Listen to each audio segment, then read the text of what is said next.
have 6:30. At this time, I'd like to call the Board of Supervisors Workshop meeting. For all those who can, please stand and join me in the pledge. I pledge allegiance to the flag of the United States of America and to the republic for which it stands, one nation, under God, indivisible, with liberty and justice for all. Thank you.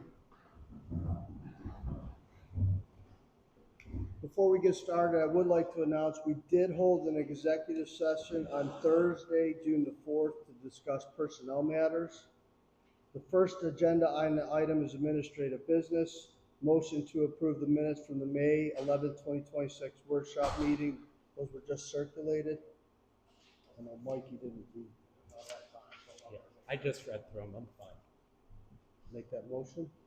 I make a motion to approve the minutes of the May 11th workshop meeting. I'll second that motion. Take a vote. All in favor say aye. Aye. Aye. Motion carries. Discussion items. I'm sorry, but we're gonna change this up. We have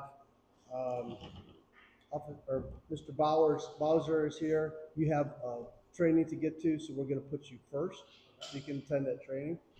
So if you want to step to the podium and cover what you need to cover. So we're jumping from 1 to 5. My apologies. So the first request we have is we would like to put in for a federal grant to modify our current station in Lancaster Township here.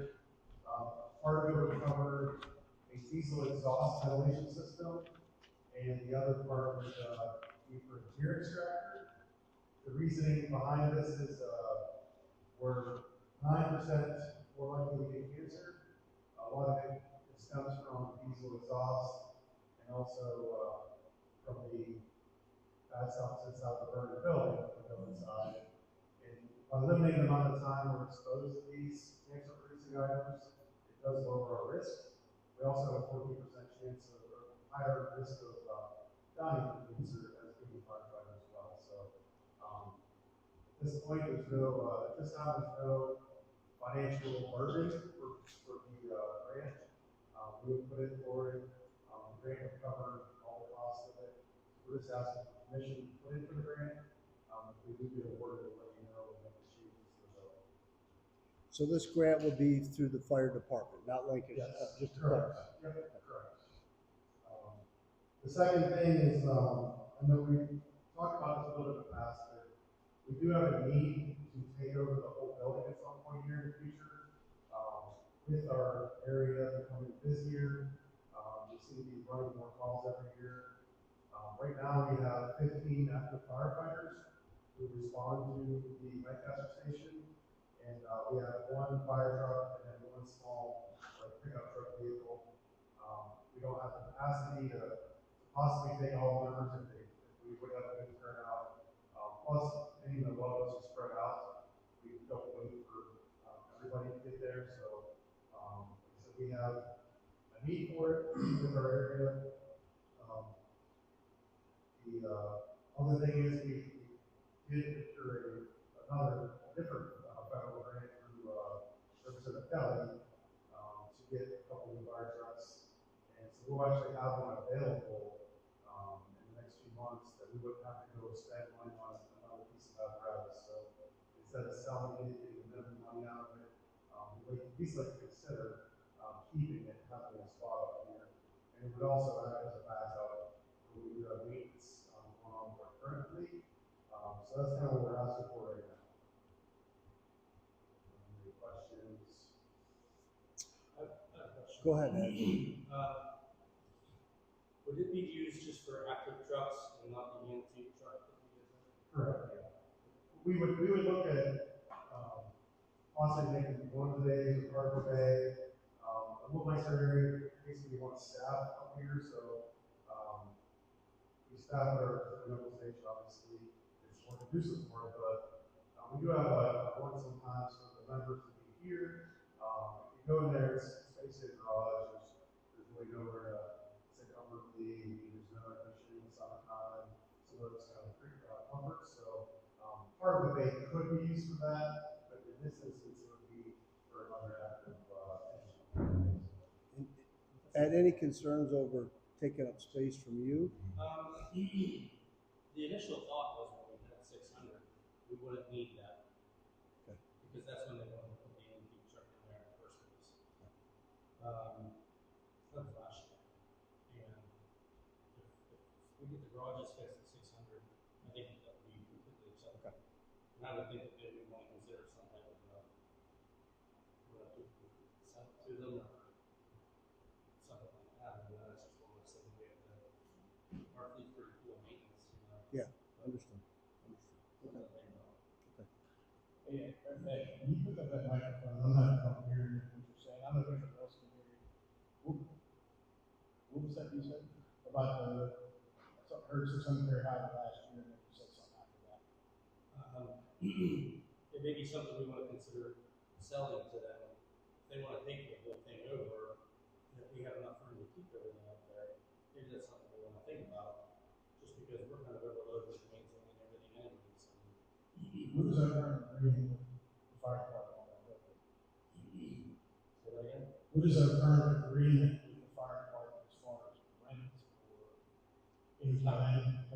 There's no rent So now. it's like in kind. Correct. Currently, we pay the utilities, and that was the original agreement years ago that expired a while ago. You have any type of exhaust fan in there at all? Something probably should think about, even for you guys, probably should have some type of exhaust fan. And regardless of whether we get the whole building or not, we still want to get that grant to, and it would hook up to the, possibly hook up to the dump trucks as well. So really all you need for the grant is our approval to start the grant process. Can we put that on Monday's agenda? All right, any other questions? You would want a letter of support from the township for the grant? It wouldn't hurt.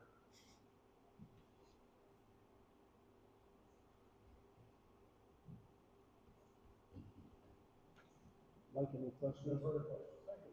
Rich, any questions? No, I thank you guys for, as the area grows and Zillie's more crowded, the response time to get up here, I think, is a little longer than it used to be. So Especially this now. yeah, no, it's a fantastic idea. And if we can figure out how to make that space your own so you can keep people on site, respond quicker, that benefits the township even more, or the residents anyway. So. And we do appreciate you guys' continued support as you have in the past. Yeah. Thank you. Thanks, Fred. All right, we'll stay on number five on the agenda with properties. We'll move to the 113 Kings Alley Highway, or alley that we're sitting in now. AC in the community center. I think we've got at least 2 quotes to put AC in here. One verbal, Yeah. and I'm assuming you have a written, which sounds like a better deal. The written quote that we received is about $6,000 to add to the existing air handling system. You got the air conditioner, yeah, it's very hard. So the written quote, It is. It's on. I can hear it. Okay. the written quote is for $6,000 to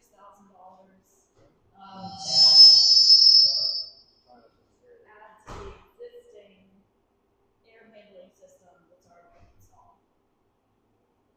So I think I forwarded that to all of you. You did. You did. And Mike, you received a verbal quote that was It was $12,000, but this was Schmitt. So go either way. You go with the existing system, which is, I haven't looked at it, but I assume there's a motor existing forced air system. I'm guessing there's a loop and AC coil in it. I would assume so. He was in here, looked at it. Okay. If he gave that quote, he would have had to see that. Okay. The other question my guy brought up, I think he said the same, is our service. Correct. We need to go. So we're going to get a bid from an electrician. which will obviously add to the cost, and we don't know what that is. Regardless of which one we go with, that needs to be done. Correct. Can we get those quotes before we get a couple electrical quotes before we approve this? You know, anybody know an electrician? I do my own electrical work. And that's The- Yeah, I had quite a few that I can call. I mean, local guys, not that I personally work with, but I this, It's gonna take care of it. will the quote that you got, will they do the electric as well? No. Or we need somebody else. Either one would. Yeah. So All I right. guess the question comes down to, do you want splits, two splits, or do you want, I don't know how, I mean, there are registers around here. Where does the full day return to? Do you know which one's full day returns? I don't know which one it is, but I know we do have them, because this is a forced air system downstairs. Does it heat fairly evenly? It does. Yeah, okay. It does. Two pools. Okay.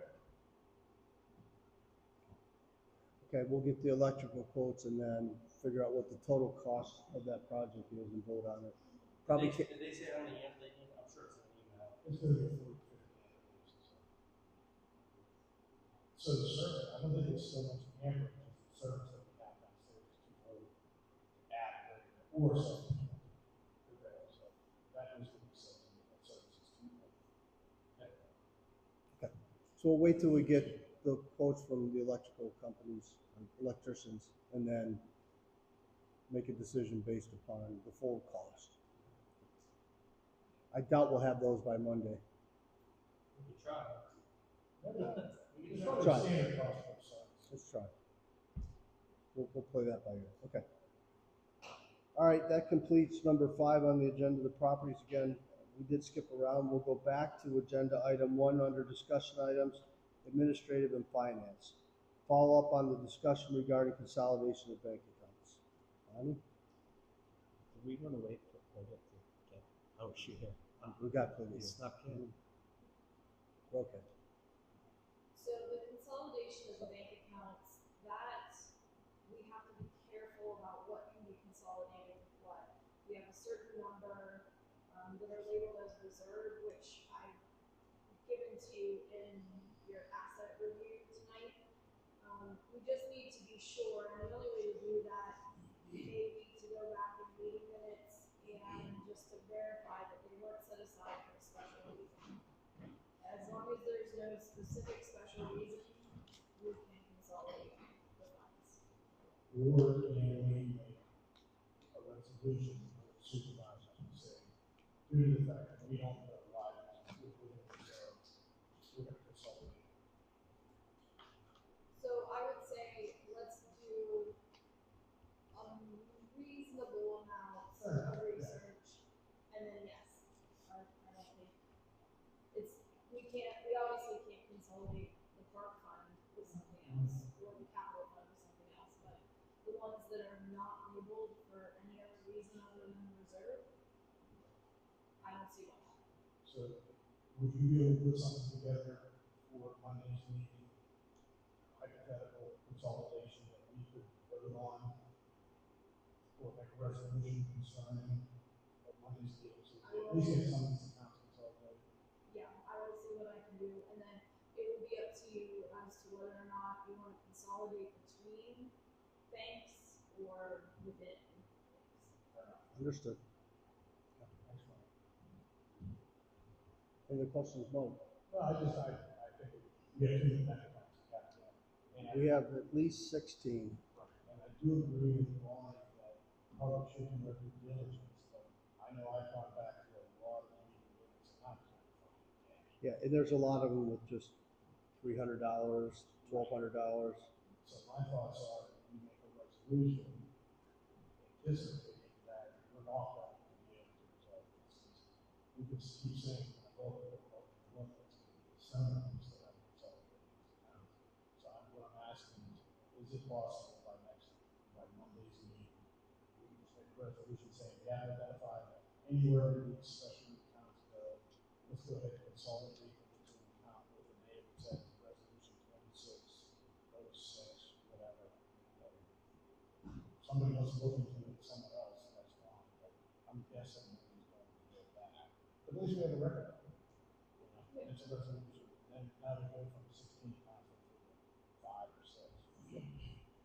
Is that something we can do? Guys? As long as Bonnie has the opportunity to look into it and doesn't find anything that's a hiccup in the way, sure.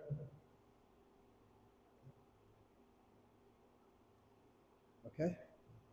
We'll put that on for Monday's agenda item. Next up, PLGIT. We do have a PLGIT representative here. That's me. My name is Tamara, and Tamara, I'm your PLGIT welcome. representative. I've been your PLGIT representative for about 27 years. I'm Welcome. passing out interest rates, printed hot off the press today. And I'm also going to hand you a printout of the township's current accounts, along with the people that are currently authorized on the account. So there's your accounts. And there's who's authorized. Because it looks like we need to make some updates, right? Thank you. Yes, that's a whole nother. Yes, exactly.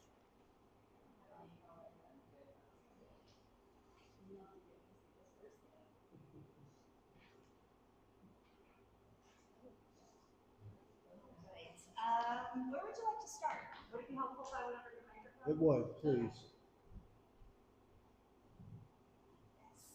So again, I'm Tamara Keller. I'm the PLGIT representative. For those of you that are not familiar, PLGIT is the Pennsylvania Local Government Investment Trust. It's similar to a credit union for townships, boroughs, cities, counties, school districts.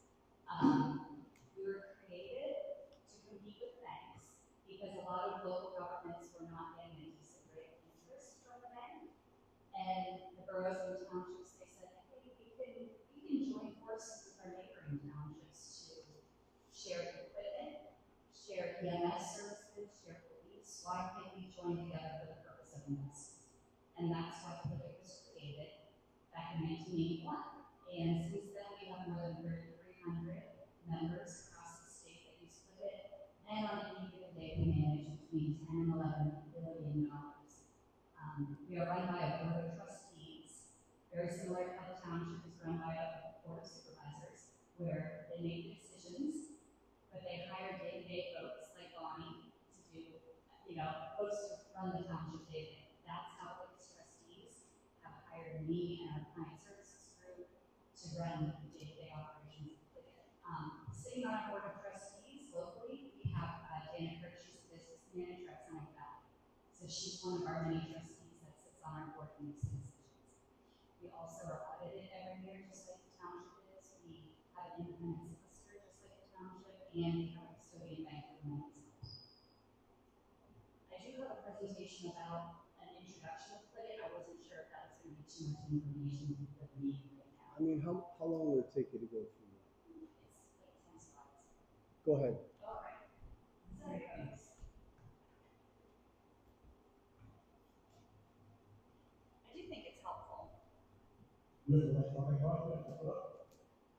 I'm sorry. You have electronic version of the display? I do not. I'm sorry. I didn't even think to send that. Thank you. Sure.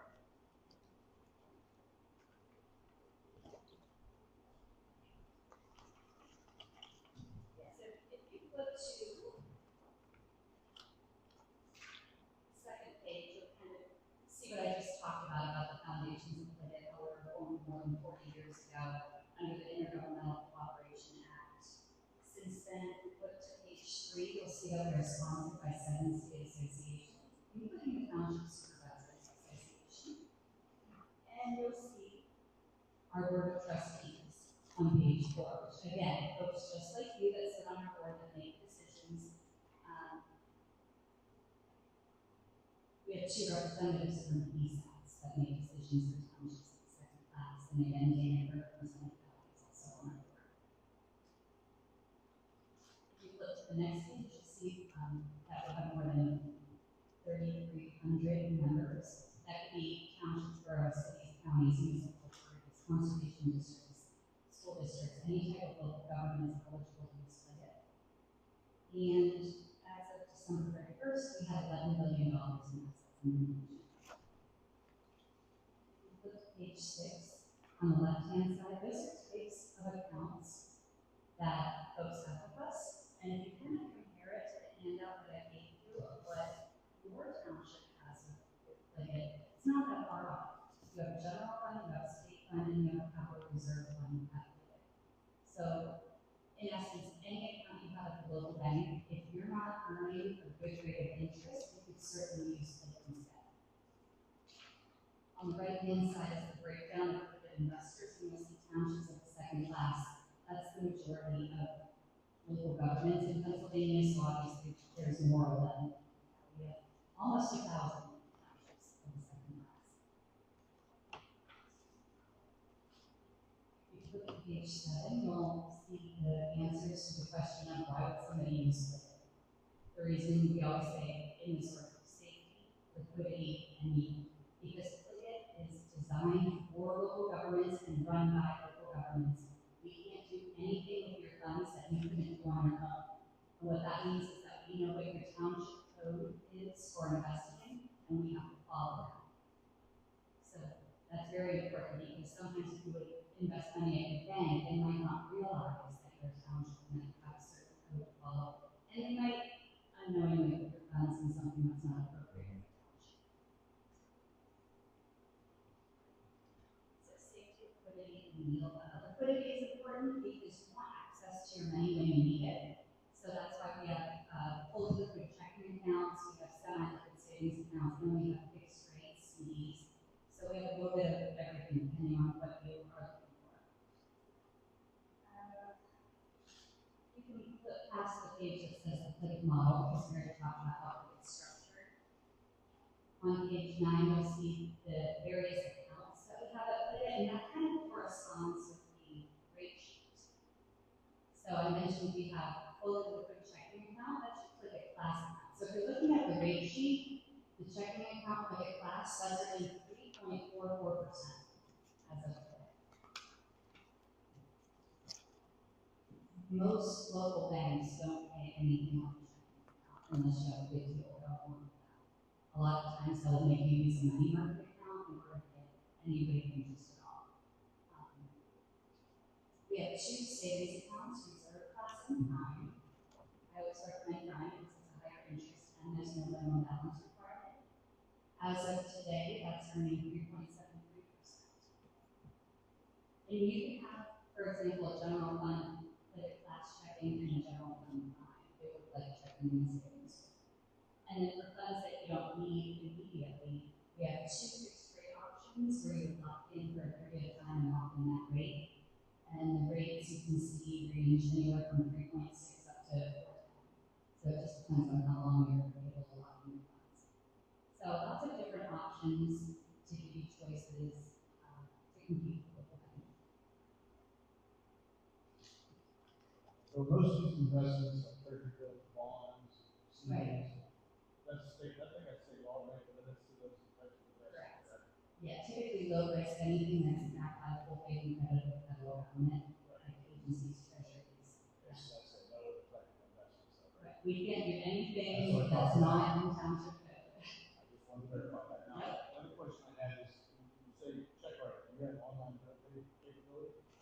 Online bill pay. In other words, say one of us, say we didn't want to use the local bank. We just wanted to pay our bills online via, bill pay at the bank. Is that an option? Or- So for security purposes, we don't allow a third party to debit any money out of your account. We would allow them to pull money out, but if Bonnie got their ACH instructions for a vendor that we use all the time, and she wanted to set up ACH so she could initiate an ACH payment to that vendor, she could. Okay. She was just putting it. How about automatic check? Like I know our business, like they're not set up with ACH, will automatically just mail them a check. Okay, we don't go that far in the weeds. She would have to initiate that. Now, we do have a procurement card program. Yeah, you do have a P card. Yeah. Can you explain that a little bit? Yeah, absolutely. So the P-card program, again, is designed for municipalities because it's a MasterCard and it allows you to pay your bills. But the nice thing about our program is that because it's designed for municipalities and schools, when you apply for it, it is linked to the township's tax ID number. As opposed to if you walk down to your local bank, if Bonnie walked down to her local bank and said, hey, I want to get a credit card for the township, they're going to ask Bonnie for her social security number. And it would show up on her personal credit report. Right. And I'm sure she likes you guys, but she doesn't want to tie to Understood. her credit report. Yep. So ours is geared for municipalities. It's a MasterCard. You encourage you to have as many cards as you need and put everybody's names on them, because then it comes out with fraud coverage, which is included anyway, but it comes with misuse coverage. So that if someone at the township misuses the card reader, makes a big purchase that doesn't benefit the township, you have proof of who did it, as opposed to just having one card that's extra, right? And you can limit people's cards differently with the card broker. You can limit not only by dollar amount, but also by vendor. So you could feel comfortable giving the roadmaster a card that you use at hardware stores, gas stations, or what have you. If you try to buy lunch at Applebee's, it might be fun. So you can limit cards that way too. And it doesn't cost you anything. And also it's for bookkeeping purposes. It doesn't debit at the time of purchase like your debit card would. It tallies everything up for the township as a whole, and at the end of the month is when we Download the format. Yeah, absolutely. Like there's online reporting, like just your own personal credit card. Whenever you log in, you look at your statements and you see purchases and things like that. It's really important. So you can see the details of the purchase. So if someone forgets to give a receipt or whatever, or you suspect somebody's misusing your card, you can log in 24/7 and take a peek. What is wire transfer for? AC to Wire. move funds. Wire. So we recommend ACH because an ACH is free. And that's overnight. ACH is the automated clearinghouse. That's how banks give money to each other. A wire, we don't charge to receive a wire, but they probably will charge to send a wire because it's an electronic money movement that happens on the same day. So you're going to pay for the convenience of it being the same day. So as long as you can wait overnight, we recommend ACH. So page 10 talks about how you get money in the budget and out of the budget. And additional services that we have, talk a little bit about the card. And on page 12, you'll see me, I'm your Western PA person. On page 13, you'll see the folks that you talk to when you call in to the 800 number. And the extra name really is Twinkle. So if you get a call from Twinkle, that's her name, it's not Sam. Page 14 just tells you a little bit about our online access where basically those screenshots that I gave you of your accounts, when you log in and look at your accounts, that's what you see. Those are nothing more than screenshots that I printed that you can see on this page.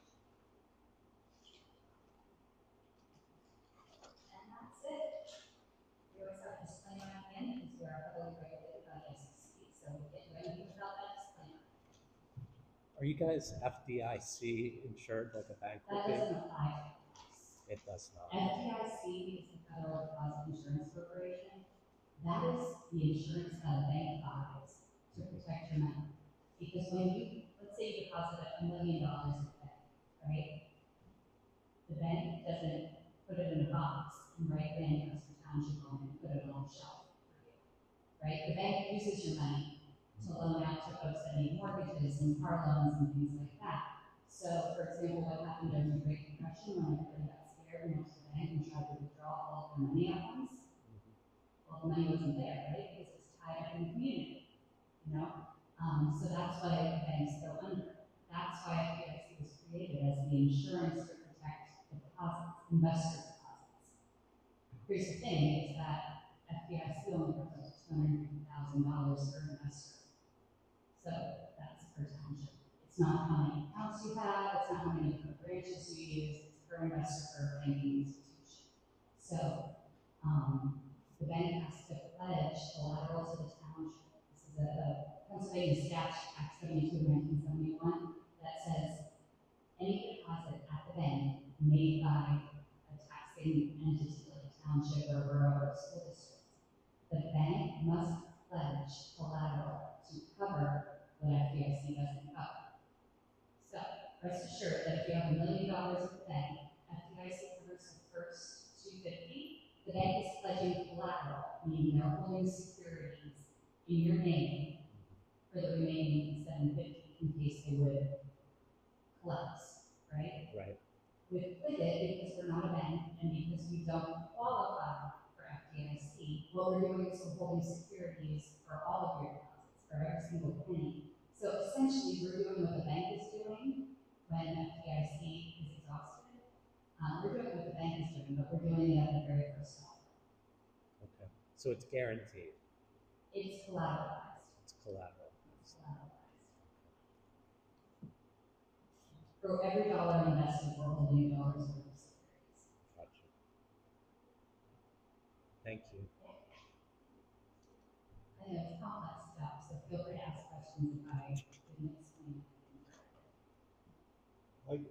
No, I think she did a good job. The fact that I guess you're on, the big thing is buying those bonds, I'm assuming high grade bonds, it's CDs. They have to be AAA rated, yeah. So it's no different than us doing investing on a, as long as you're on it.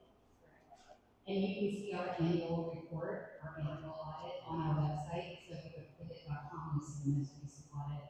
You'll see also our prospectus, which is our information statement, which outlines in more detail all of our accounts and the very things that we can do with those accounts. So So I guess my other question is, as an investor, how do you make your money? yeah, excellent question. So remember, we're run by a board of trustees, right?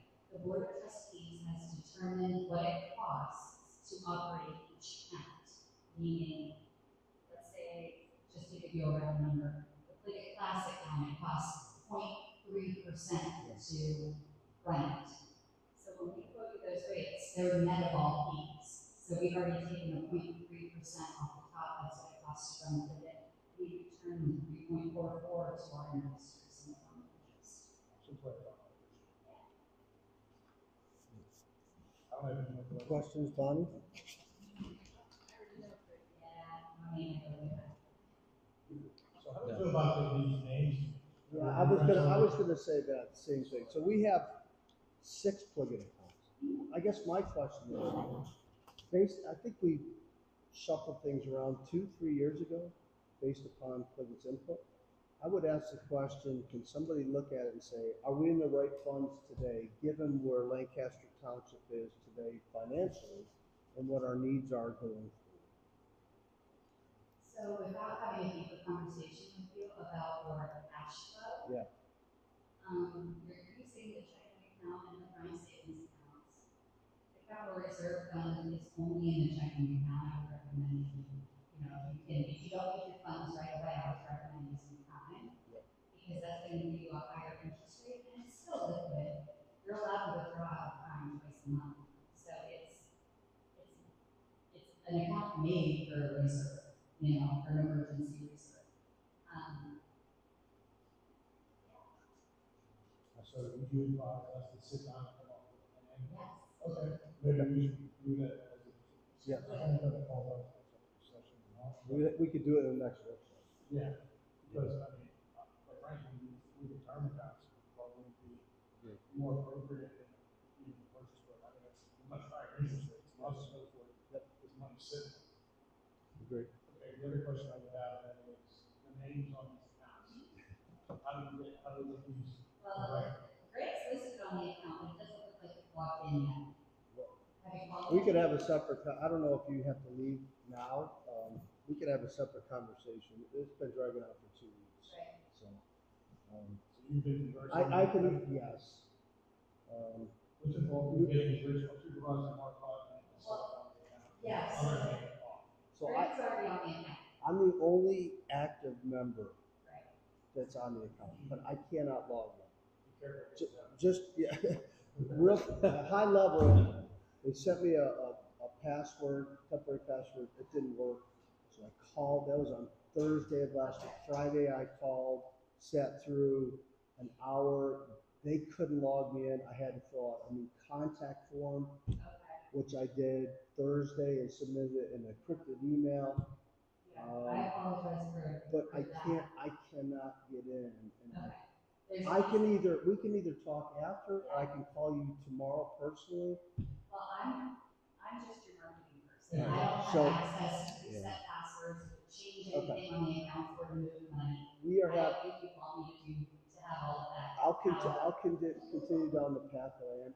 Bethany, who I talked to last, I will call her again tomorrow. But I submitted a new contact form to kind of reset from ground one.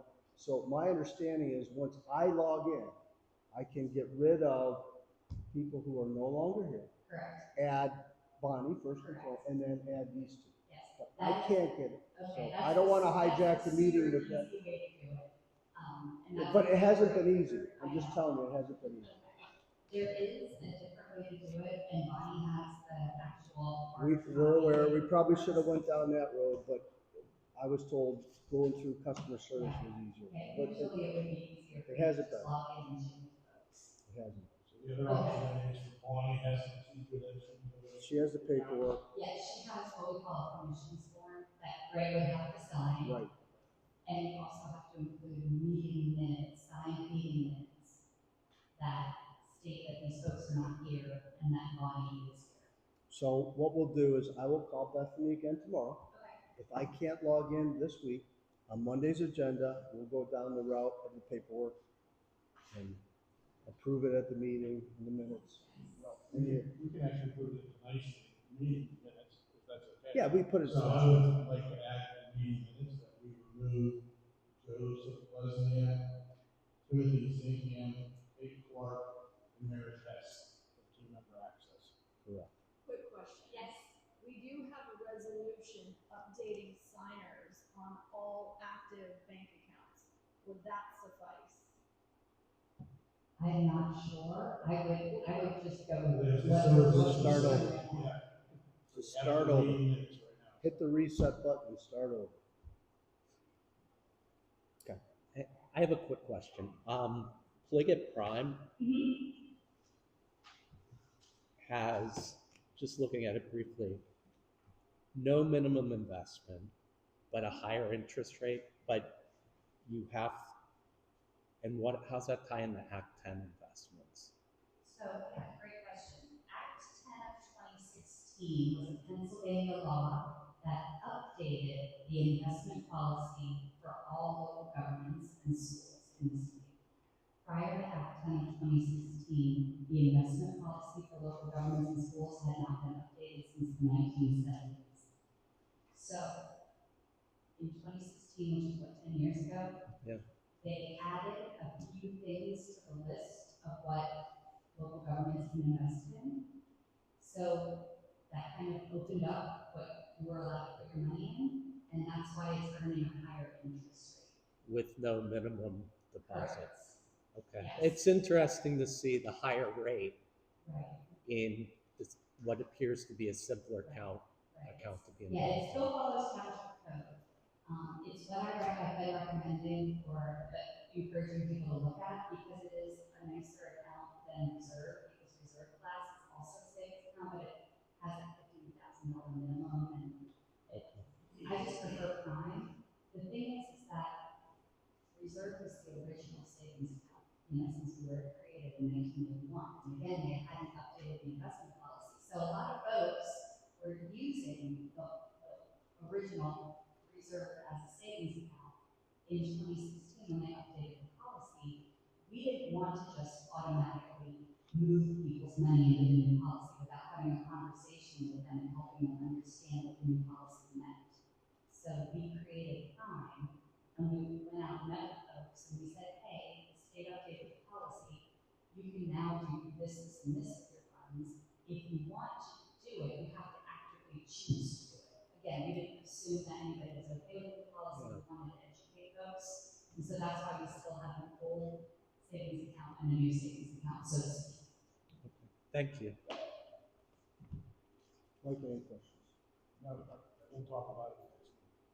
Rich, any questions? No, thank you. My pleasure. Thank you. Thank you. Thank you for your time and thank you for the invitation. Thank you.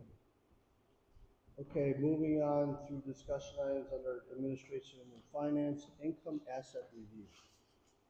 Do you want me to put this up on the screen? I would.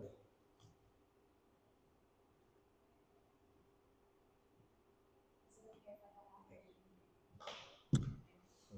Thanks.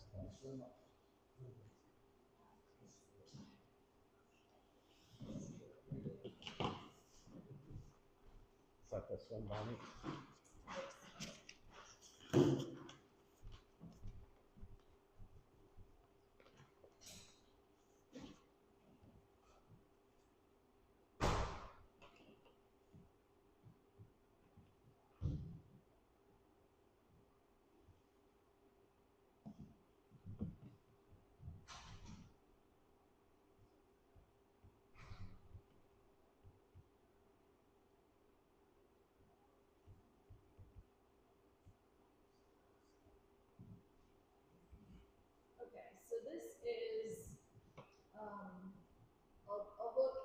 the major income for the township right now.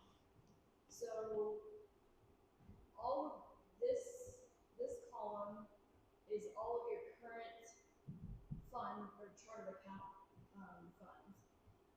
We have the actual amount the township has brought in, the budgeted amount, and then the percentage, just so you can see at a glance how close to the budgeted amount we're currently at, just under halfway through the year.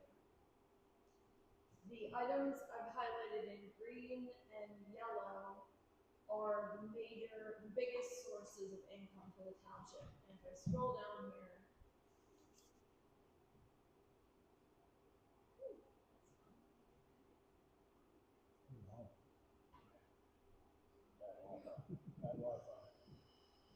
so you'll see that this column, these are your actuals. You're at 1.347 million currently. 1.122 is of things that are things you would expect, your taxes, your income from the state, liquid fuels, that kind of thing. The items in yellow are things that are variable, things that the township really can't control. You can't control the number of building permits, for example, or the impact fees and the subdivision fees, unless someone applies for subdivisions, and then you have control. But for right now, we only have estimates of what they could be, given projected development, not necessarily, right now, we just don't know what those are going to be.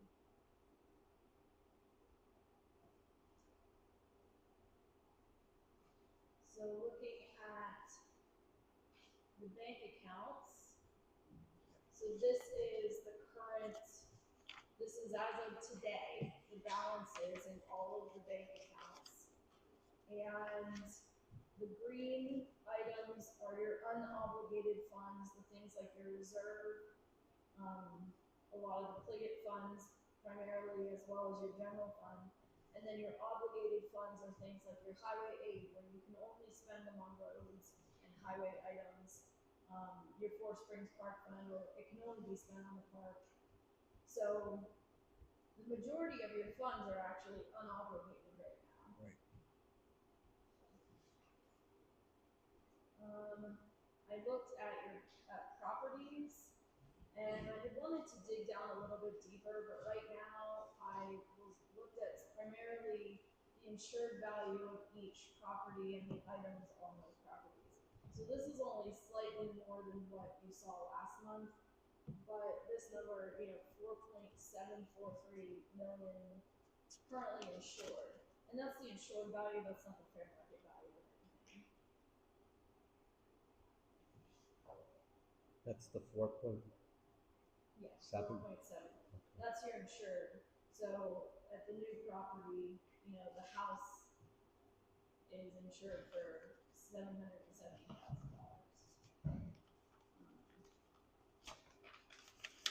Are those apartments even being used?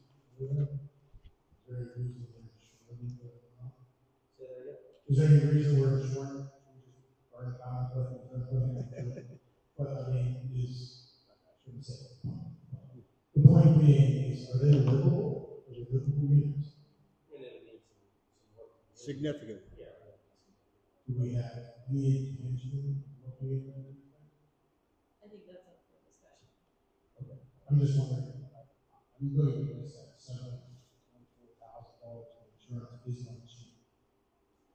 I think part of the apartments are the same building. That's true. With the garage. In the house and the apartments, I think what they're calling. You talk Arnold, and possibly.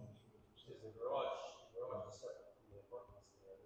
There's three apartments in the one garage, but they don't have anything in there for the second house. Only one house is on there. But the apartments has got to be the second house. I think that's. That's a lot of money. Yeah, that is. I guess some of these numbers seem to be. What is that number? Is that insurance amount? Or is that? This column, Yes. So far, Far So right. that's the, like, personal property side of each. so, no, I'm sure you could probably find out if we're actually paying for insurance on this. Oh, yeah, Yeah, we have that.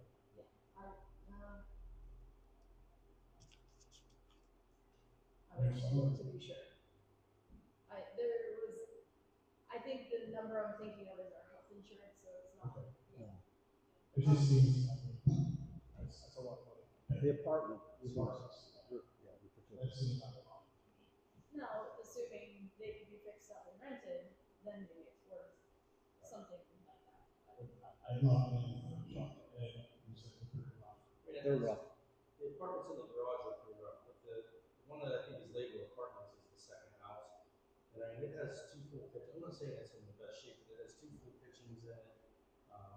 Is that Ern's place? His little house? Yes. So what are our insurance costs, Connie? Do you know what they are broken down by? Might need a few minutes to find it. And I just want to say, something complimentary. I've been on this right there, 90 days. 100 days. Okay, a little over 3 months this week. This is phenomenal. Thank you so much. And just that we put that together, easily to use for the residents and ourselves. Huge. I appreciate it. I really do. It's detailed but concise and to the point. It's readable. Not microphone. So the one other component here, and this is the one where I'm not very knowledgeable on, so I don't have as much detail on it. But these are all your vehicles and equipment. So everything from this point up is a vehicle, down is everything from the individual plows and what we insure them at. So the total.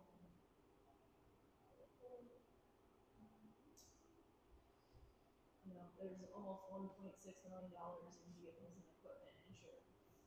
Yep. And then the insurance. Howard Insurance Yeah, is the broker. he's I a, would have to look to be sure about the Listen, company. maybe we should read all that. they came in, I want to say January of this year and went through all this. They did. Yes. Do they generate any kind of report? They did, I believe, yes. And we can access Yeah, that? yep. I'm trying to see if I can find the cost here. So it looks like it's selective insurance. It is selected, yes. Um, That's the broker's Howard, the actual insurer is selected. yeah. Well, that's who we're paying. They did, Okay. as I recall.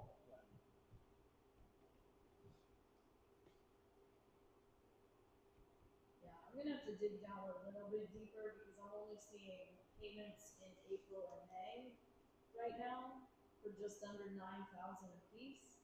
Now, if that's something where we're just randomly paid half and half, but in 2 separate months, I will have to. Or if it's a monthly thing. I hope it's a monthly thing. I don't think but, yeah, let me. That's probably just something cost saving investigation. And some of the items, I don't know if they're insurance. We may No, I have agree. equipment that may be worth insuring, same thing in the building, just have liability in these apartments. You know, fire, I guess, and liability. For whatever reason, your microphone isn't working. It's coming out garbled.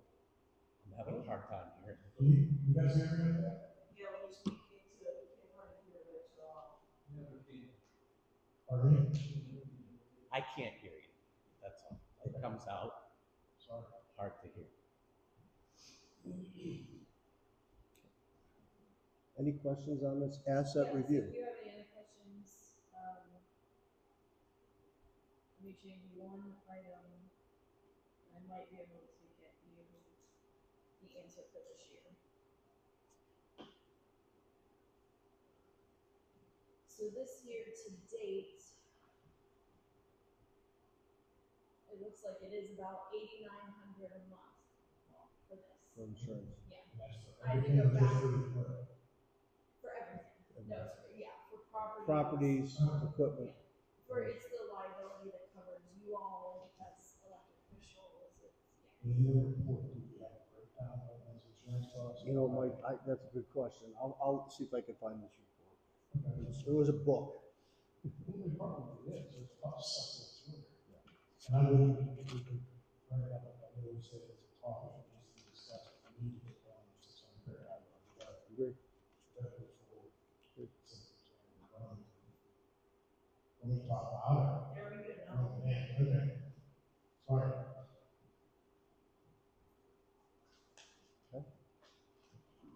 Any other questions on the income asset review? All right. Thank you, Bonnie, for putting this together. Very well done. So we'll move on to planning commission zoning. Unfortunately, nobody's here from planning and zoning. So last Thursday, the planning commission did put out a proposed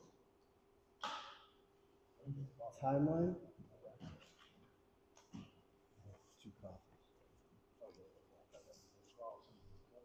So unfortunately, nobody's here to go over it from planning. I mean, Bonnie, do you have any input? I hate to throw it on you. I will say they went through, you know, very chronologically, which I appreciate every step that you have to take between what they would be doing, the review that the board will do, the reviews that the county will do. They even anticipate, you know, getting notes back from the county and having to redo some things. That said, I mean, it's gonna be a significantly longer amount of time than I would anticipate or than I would have hoped.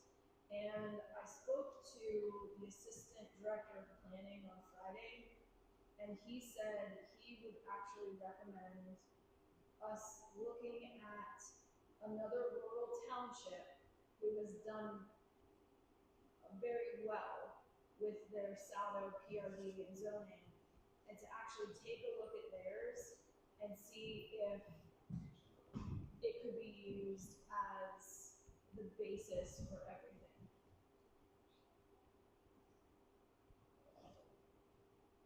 Yeah, essentially, you're looking at mid-2028 to wrap all this up. Yeah. So 2 years from now. And the county is willing to help. The county has, you know, they're willing to help and walk through that. He's willing to come out and meet with the planning commission, meet with the board, talk through some opportunities and some options. The downside to doing this, if you call it a downside, is that if you take his recommendation, all the work that the planning commission has done up until this point, it doesn't fully get wiped off the table because they're going to know the ins and outs of everything they've gone through, but you would sort of be starting from scratch. But you'd be starting with a fully formed, fully written option, where all you might have to do is just cut out things you don't want. And accelerate the process. That's if we went with using another township for a template. It's a possibility, yes. What can the county offer to help with? Mostly it's just review and making sure, like they can make sure that they can go back and say, here's this criteria. They'll put it into a table form to see where things line up. Apparently that was something that in the past wasn't always done, so you didn't always see where a section of the SALDO or something disagreed with zoning. And that's one of the things they can help with. Okay. So 2 years, 2 meetings a month, the solicitor independence. Now, I can't guarantee that going with that option is going to shorten this up to 3 or 4 months. It might still be 6, 8, 10, 12. So I guess my question is, if we're paying the solicitor, say $500 a meeting to show up, twice a month, $1,000 a month. Over 2 years, we're looking at 24 grand. Is there an option to hire a consultant to help accelerate the Yeah. process? And I think the county can help make those recommendations as well.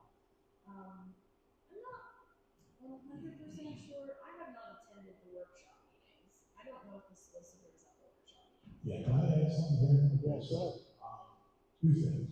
One, answer the solicitor's question. I think the planning commission has requested the solicitors not attend the workshop meetings, simply because of conflicts of information, and we felt it was of no value to have a solicitor there. So this cost will not be for the workshops, but the work on this, probably not something to consider. Second thing, which I think is really important, is I was on the planning commission 20 years ago when we did our very first comprehensive plan. We did have an outside service come in and walk us through, hold our hand, and what we ended up with is comprehensive ordinances and SALDO that we have now. As you know, on federal, we've already had a period of amendment filed, we've had a bunch of other issues. I know this is a long process. I think I pointed this out before when I brought up this necessity we need standalone ordinances passed, because I felt it was going to take at least a year. Now it looks like 2 years or more to get this done. Our planning commission is doing a really in-depth federal job, and I don't believe any outside service could do it properly.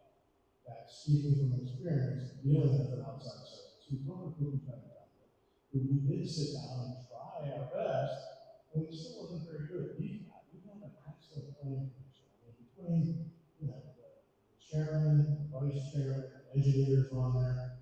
Yes, it takes time. Yes, could they use some help? I think they Carlson has agreed with that. He's asking for some assistance, but assistance in areas for monotonous, standardized type things. Their attention to detail is phenomenal, and I think in 2 years we're going to have really good comprehensive, or really good SALDO. It's three things. It's SALDO, it's PRD, Yes. and it's our ordinance.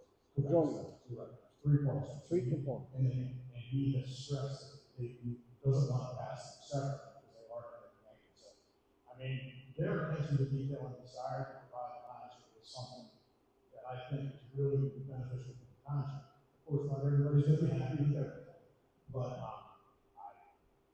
I guess I've attended to a lot of planning commission meetings, and I see the level of effort they're putting in and attention to detail. I would hate to lose that to a third party that just comes in with a cookie cutter and takes all this work that they've done and throws it to the side. That's basically what's going to happen. No, that's not what I'm suggesting. What I'm suggesting is some consulting help that can help guide them through the process. We're 2 years into it. We're looking at another 2 years out. 4 years, as dedicated as that group is a long time. If I were building a car in my garage, I could find some wonderful township residents to help me, and we could go through manuals and we could figure it out. But if we paid a mechanic to come in who could build a car to kind of give us a little bit of guidance, it might help the process somewhat. It's not that they're guiding the outcome, they're guiding the process and the framework, just to speed things along a little bit. And it may save some money. At the end of the day, it saves those residents time, it saves the township money in solicitor's fees, and it also saves us, because once this is ultimately set off to the county and we haven't engaged or had help and we've missed something, we have to go all the way back full circle and kind of start a lot of it again. Professional help is not always a bad thing. So Bonnie, is there, you've mentioned the county. Who from the county will we reach out to? So it is the assistant director of planning. He's the one who will. Who is that? His name is Nathan Warren. He's Okay. actually in my leadership class. Okay. So we spoke for about 20 minutes about this. So he works for Mark Gordon. Correct.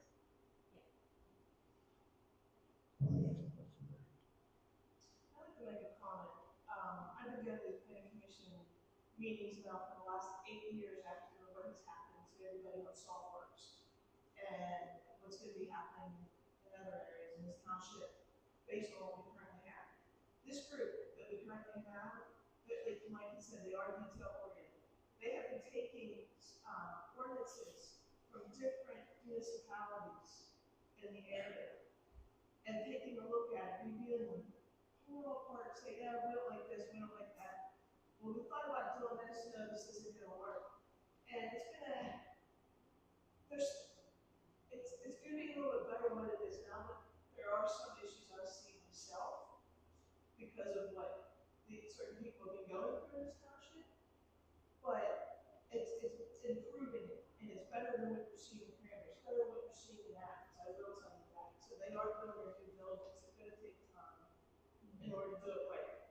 In order to keep the township from going, getting sued from, the residents from having property damage and having to sue somebody to get their stuff fixed if it happens, so it's gonna take some time.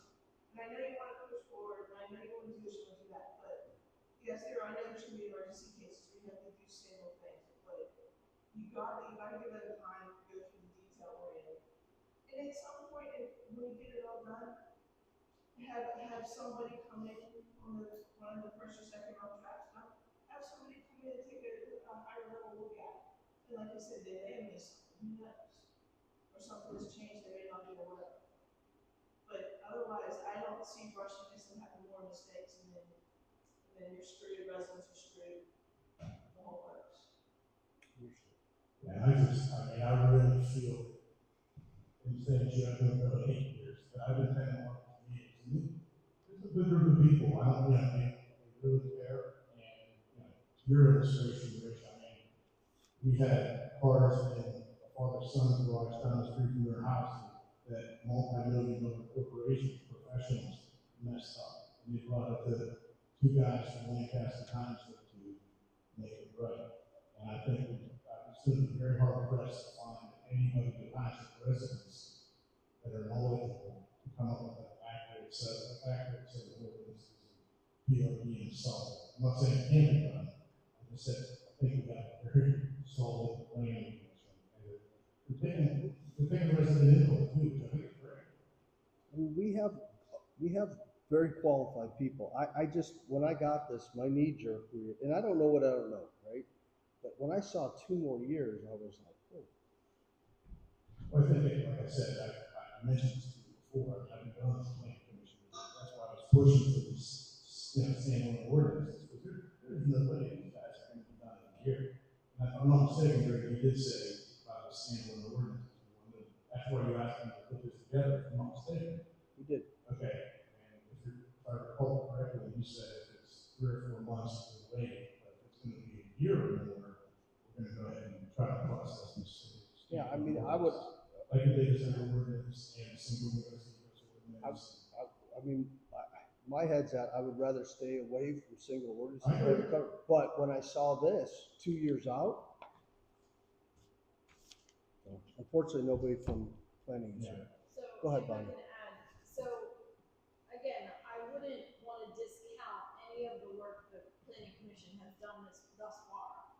But if there's another rural to semi-rural township out there who's done a good job, and the one that was given to me as a good example of a balance of both residential and commercial development was Center Township, where they have a corridor of development, but most of the rest of the township is relatively rural.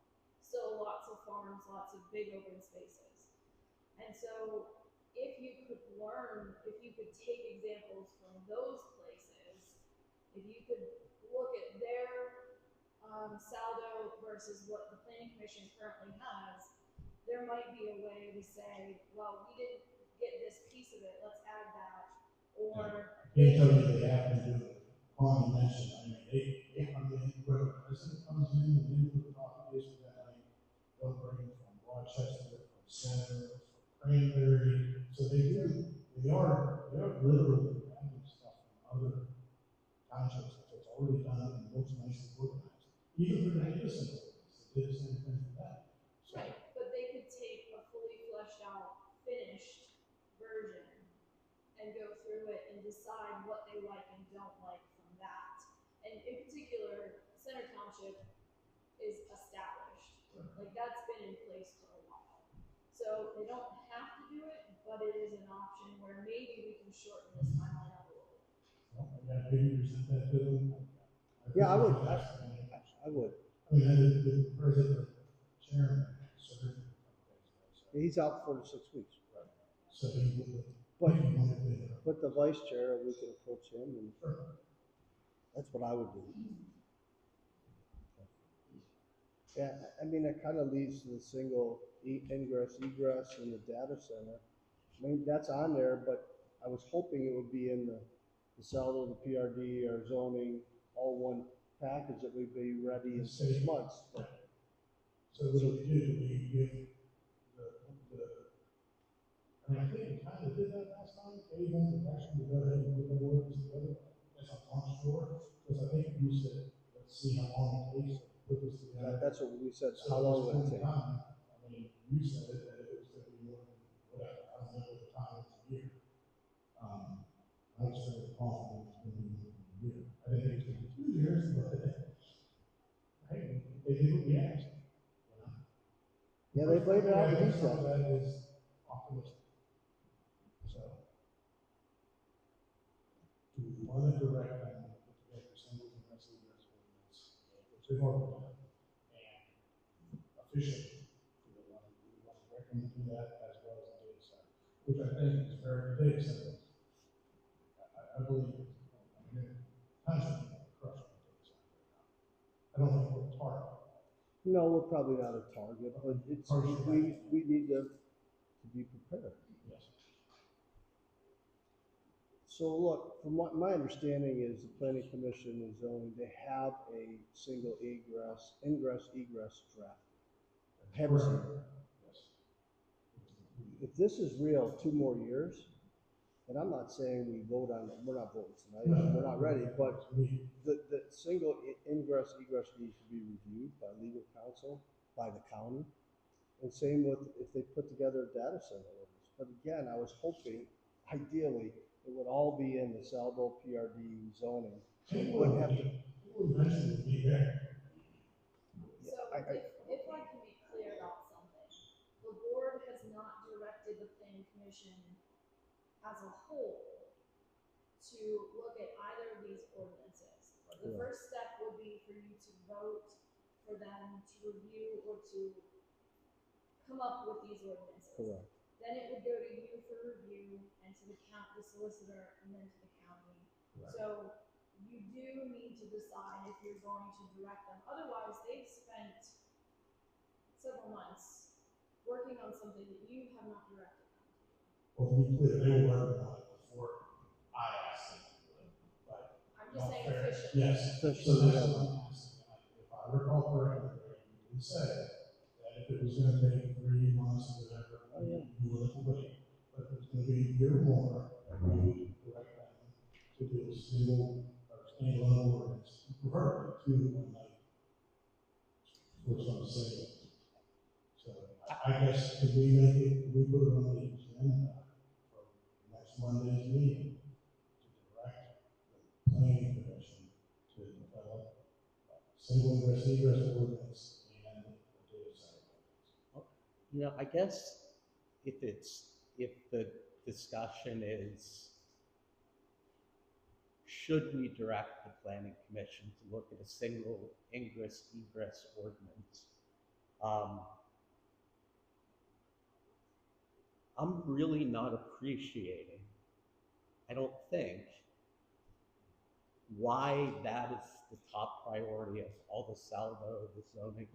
The single ingress egress assumes, when we put it to the top of our priorities, that we're going to have simultaneous emergencies at both the entrance to a housing plan and somewhere within it. And that's what we're trying to protect against. We just have to be an entrance. What's that? We would only have to be an entrance. But if there's a problem at the entrance, for it to truly be an issue, there has to be a simultaneous emergency within the development. that, in my mind, that does not jump to the top of the list of priorities. And certainly, I don't know that it justifies the expense and the time of the public hearing, the planning commission review. I understand that you found value in it. But to me, it seems like a very low likelihood area. And it's one that most other townships are going in the opposite direction. They want a single point Our of actual ingress. ordinances in every district limit a cul-de-sac to 1 house. We already have ordinances. Now, you can tell me what the difference is between a cul-de-sac and a single road, and it's gonna be hard, I'm gonna be hard pressed to agree with you on that. And the other thing is that we haven't been tracked in a single egress that I was. So I had to climb over the wall to get out. Like, that's a 1 in a million. It's just not a high likelihood scenario. Okay, I'll give you two examples. Simultaneous accident happened. Somebody has an automobile accident at the entrance, hits a telephone pole, knocks the power down, sets buildings on fire inside the community. You have a traffic accident, you're dealing with blocking entry, and you have houses on fire. There's one. Two, we have an accident at the entry, somebody gets hurt seriously, their father or their grandmother inside the community finds out that their child was in an accident and they have a heart attack. Now you have two simultaneous incidents and you can't get in because of the heart attack because the block is blocked. So that's off the top of my head, 5 seconds of thinking, it took it. So It's you know, still to say not, it's not likely. it's not likely. Very likely. That's a very likely scenario.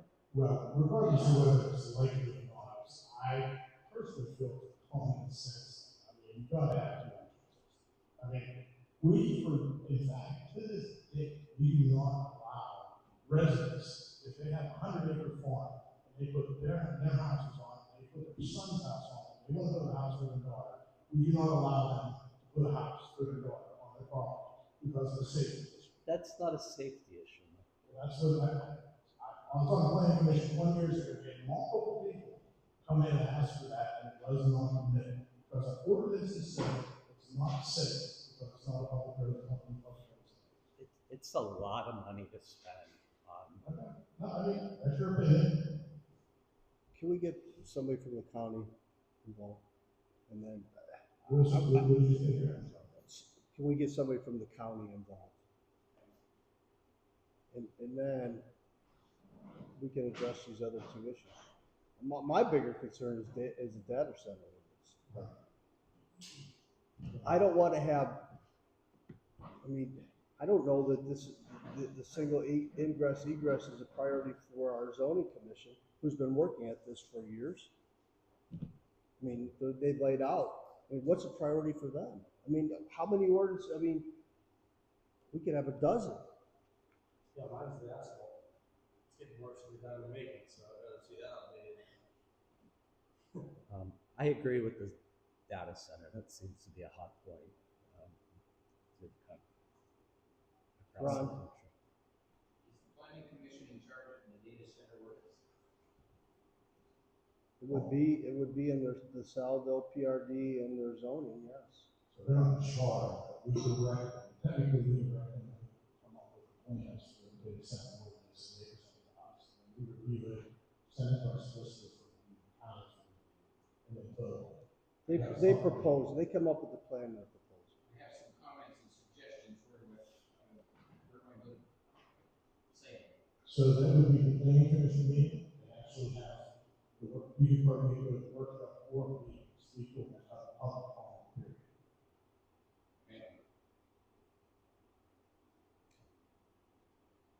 All right, let's get somebody from the county involved. If they can attend the next meeting, the next plan. He's expecting my call, so. Okay. All right, so we'll just kind of table this until we get the county involved. Adoption of the IPMC. You want to tell us what IPMC is, or The IPMC is the International Property Maintenance Code. This is kind of a baseline for property maintenance, and it's a really good jumping off point for any other additional property maintenance that the township would want to.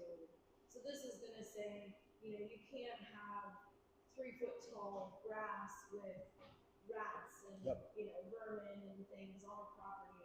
That you need to maintain it enough that it's not a blight on the community. I was just gonna say, this addresses blight, Yes. and we have those problems. Adopting this code would be another layer of enforceability that the township could rely on. So I'll ask this, is this something the planning commission is addressing? They would probably, well, I think they would want to, chances are very good they already know it. This also goes along with your zoning. Yep. And so you would have your planning commission, your code enforcement officer, and your zoning officer would all have a bit of a dog in the fight.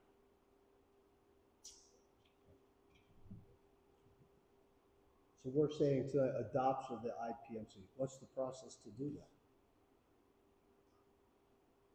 As far as I'm aware, you motion to adopt it, and it's adopted. We would have to then incorporate it into the E code. It would need to be added into that.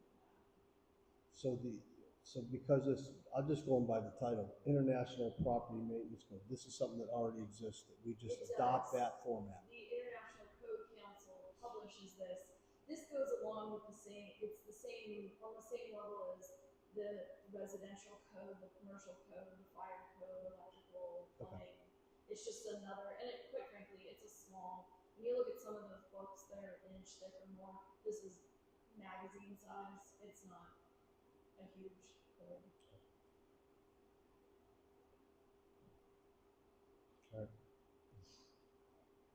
And so we'd like to at least review it before we consider adopting.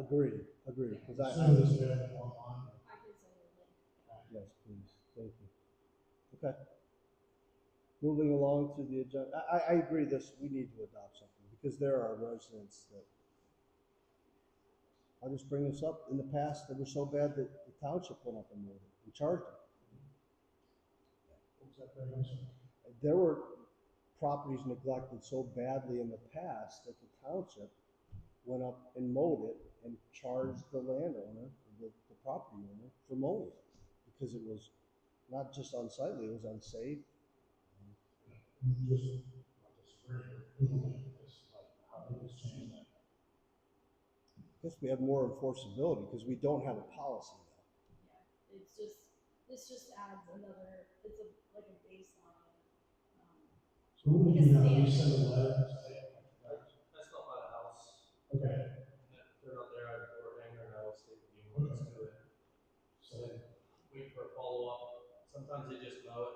Sometimes they call, give me a reason that they haven't done it, we'll do it. And usually people, they respond to that. It's usually pretty effective. okay, that sounds good. It costs a lot more for us to know it than a landscaper. We charge a little more. Yeah, and now we have a policy and more enforceability against the landlord. Yeah, if you could circulate I'm not sure, that. but I feel like Owen may have asked if we had this in place. I think actually, Michelle, Okay. because we were talking about. We talked about maximum what? number of occupants. Okay. And we are still following the complaint driven. Yes. So it's usually when somebody brings a complaint, that's when we go do it. Gotcha. Okay. So you're saying that you basically give us the ability to not wait. Well, No, you don't need to wait for a complaint now. Okay, no. But it would require We do. someone full-time to not wait for a complaint. Gotcha. Okay. Gives us more enforceability. Yeah, if you could circulate that. even if we were still complaint driven, it gives us another avenue of enforcement. You have a policy.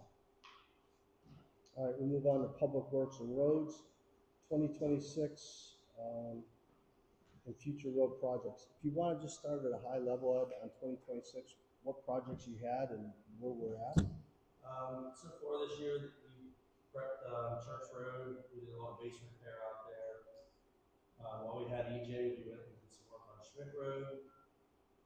Church Road we got a surface treatment, which is a triple chip seal. And all the roads that we paved last year were protected with a double chip seal this year. We grouted the pipe shut underneath 79. Today we went down and put some stabilized gravel in. We're gonna let it settle for one more year. That's gonna be something we are going to have to repave that section. There's a portion of Little Yellow Creek at the beginning we want to repave this year. Me and Bonnie have talked about the budget, and we think it's still in there, especially once we get to the next line item. We will save a little money there. We made our berm material, which is stabilized gravel. We're gonna start getting that put down as soon as we get done with the boom. And what roads are targeted for the berm repair this year? Which ones are Targeted. Which ones are you? Okay, so we did the berm work on Swain Hill last year because we get a lot of complaints about the kids going to school. They use it as a shortcut. We did the berm work last year and it got blown right out. So we want to use the stabilized gravel on that this year. That's one. East Lancaster Hill over here, the spots along where the trucks run, we want to put a little bit.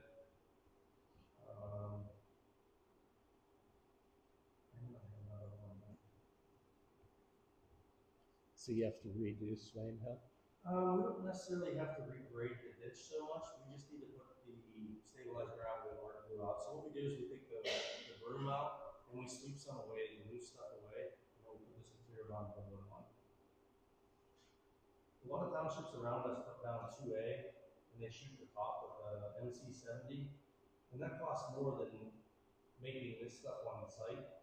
And sometimes the MC70 doesn't penetrate enough, which we did East Lancaster last year, and it's already gone. It's already gone. It's because of the truck traffic. Most of the time, if it's just cars, it'll hold out the. So this stuff's a lot better. It's mixed through the whole. Everything you put down has the oil. Scott Ridge was also on there for if we have enough left over to do some bar work. But I mean, Scott Ridge is getting to the point up on that section up there that's we're ready for a FDR up there. So full depth reclamation because it's just getting hammered. The winners are what has done that up there. Everywhere that it's a bad drift area, that's where the road is going on. What are your thoughts on consolidation? Pardon me? What are your thoughts for the future of consolidation? That's a long road. It's our longest. It is a long road. Next year we focused on Crab Run, Little Creek, the bottom part of Whitestown. And the reason being is that's more of a connector road. County Connection's building housing plans out there, and they use that road to get to 79. It's a cut road, and it gets hammered. And there are spots of it that one of the residents brought up, we went out and measured. There are spots where the edges are gone, and that's from the farm and truck traffic that was out there. You can't go out there for farm. And so we're kind of hoping to use them to get some grant money next year. Corey said that number's pretty high. He's almost done with it. We'll have it very soon. He was hoping today, but he didn't get it done. Especially if you improve the joint township. Yes. Usually what from our classes, our supervisor classes, that's what it grants. To get the big, Help you to get your biggest improvement, especially if it benefits multiple communities. yes. So I think Tom writes a lot of that. But I have something on here for everything, all the 29. But every winter things change a little bit. Sure. One of the roads starts to change, how it's reacting. So we just adjust accordingly. It also depends on what we do with our budget. I mean, one of the classes that I took in PSATs, they encourage us to just do a quick estimate on how many tons of asphalt it would take to repair all the roads in this township. And it's a little over $20 million. And I mean, we paid $1.25 million last year, and it's $330,000. So it also depends on what you put in your budget. I mean, they recommend you put a minimum of 10% of your road assets into the budget just for new asphalt. That's not like drainage repairs. And if you had a $500,000 house and you didn't put a percentage of that money into that every year, it's going to depreciate. And that's what we're running into. No, absolutely. Our budget's a little bit behind times. I disagree. That's what we're trying to do. Yep. All this right now. Yeah. Back to my question for self-esteem. Scott Ridge Road is not considered a connector road, so it's gonna be harder to get grant money for. This year, our plan is to do at least the ditch work, because, farmers up there keep running in the ditch and blowing it shut. We can't, hey, I'm a farmer too, we can't stop doing it. It's in our nature to drive in the ditch, I don't know why. But yeah, so we do wanna fix the berms. The portion in front of, Strawberry Ridge is the worst. What's Scott Ridge gonna cost us? It's over a mile. It's 4 miles. It's 4 miles. 4 miles. It's 4.5. So what, 5 miles. Well, it might be 5, yeah. It's over 5 miles. It's 3.5 up to my place from 19, so it's over another mile. so when PennDOT's municipal services representative came out, helped me measure it all, we made a plan for it last year. I mean, the base repairs that he wants to do on the side, he said, you're not gonna, that road was taken over years ago from the state. And they paid for it. Yeah, they did a triple seal over top. They didn't do any base repairs on the edges. So it's still underneath only a 14-foot road that they put chip seal on 19 feet. Okay. So there's nothing underneath it. It's gonna be very expensive to do. Ideally, in the perfect world, we take out a $3 million loan and base repair and pay it. But that's your decision. Well, I mean, look, not to compare ourselves to others, but that's what Jackson Township did a Yes. couple years ago. Yeah, so Jackson did a revolution. It took them 10 years to do it. First year they took out a $5 million loan, and they still put $250,000 a year. Now that was pre-COVID. $250,000 got you a lot more Yeah. treatment, and it got you a lot more protection than it does now. At year 5, they took out another $5 million loan. Still put the $250 in. Year 10, they took out the last one. That got them to where they were considered caught up. It was $15 million back then. They started around 2010, Something like that. a little sooner maybe. I'm not saying that's the answer, it's just an option. An option. But the worst thing that we can do is do the worst first. Worst first is the worst thing to do. We started putting more of an asphalt preservation program together here, and it starts with Arden Woods. Now, nobody wants to hear us put money into Arden Woods. I know you don't, but it costs $12,000 to put rejuvenator on the last 3 phases, 4, 5, and 6. That extends the asphalt life between 8 to 10 years. I've seen pictures of 12-year-old asphalt that looks better than our 4-year-old asphalt. And it's because they're allowed to use recycled material. They're allowed to put millings in asphalt. At a certain point, it's going to be required that they put millings in asphalt. The open pit mining is going to be gone. When all the limestone is gone, all you're going to have is the reclaim. So this reclamite kind of puts life back into the asphalt, and we can skip ahead to number 2 there. Well, that's what you're on already, yeah.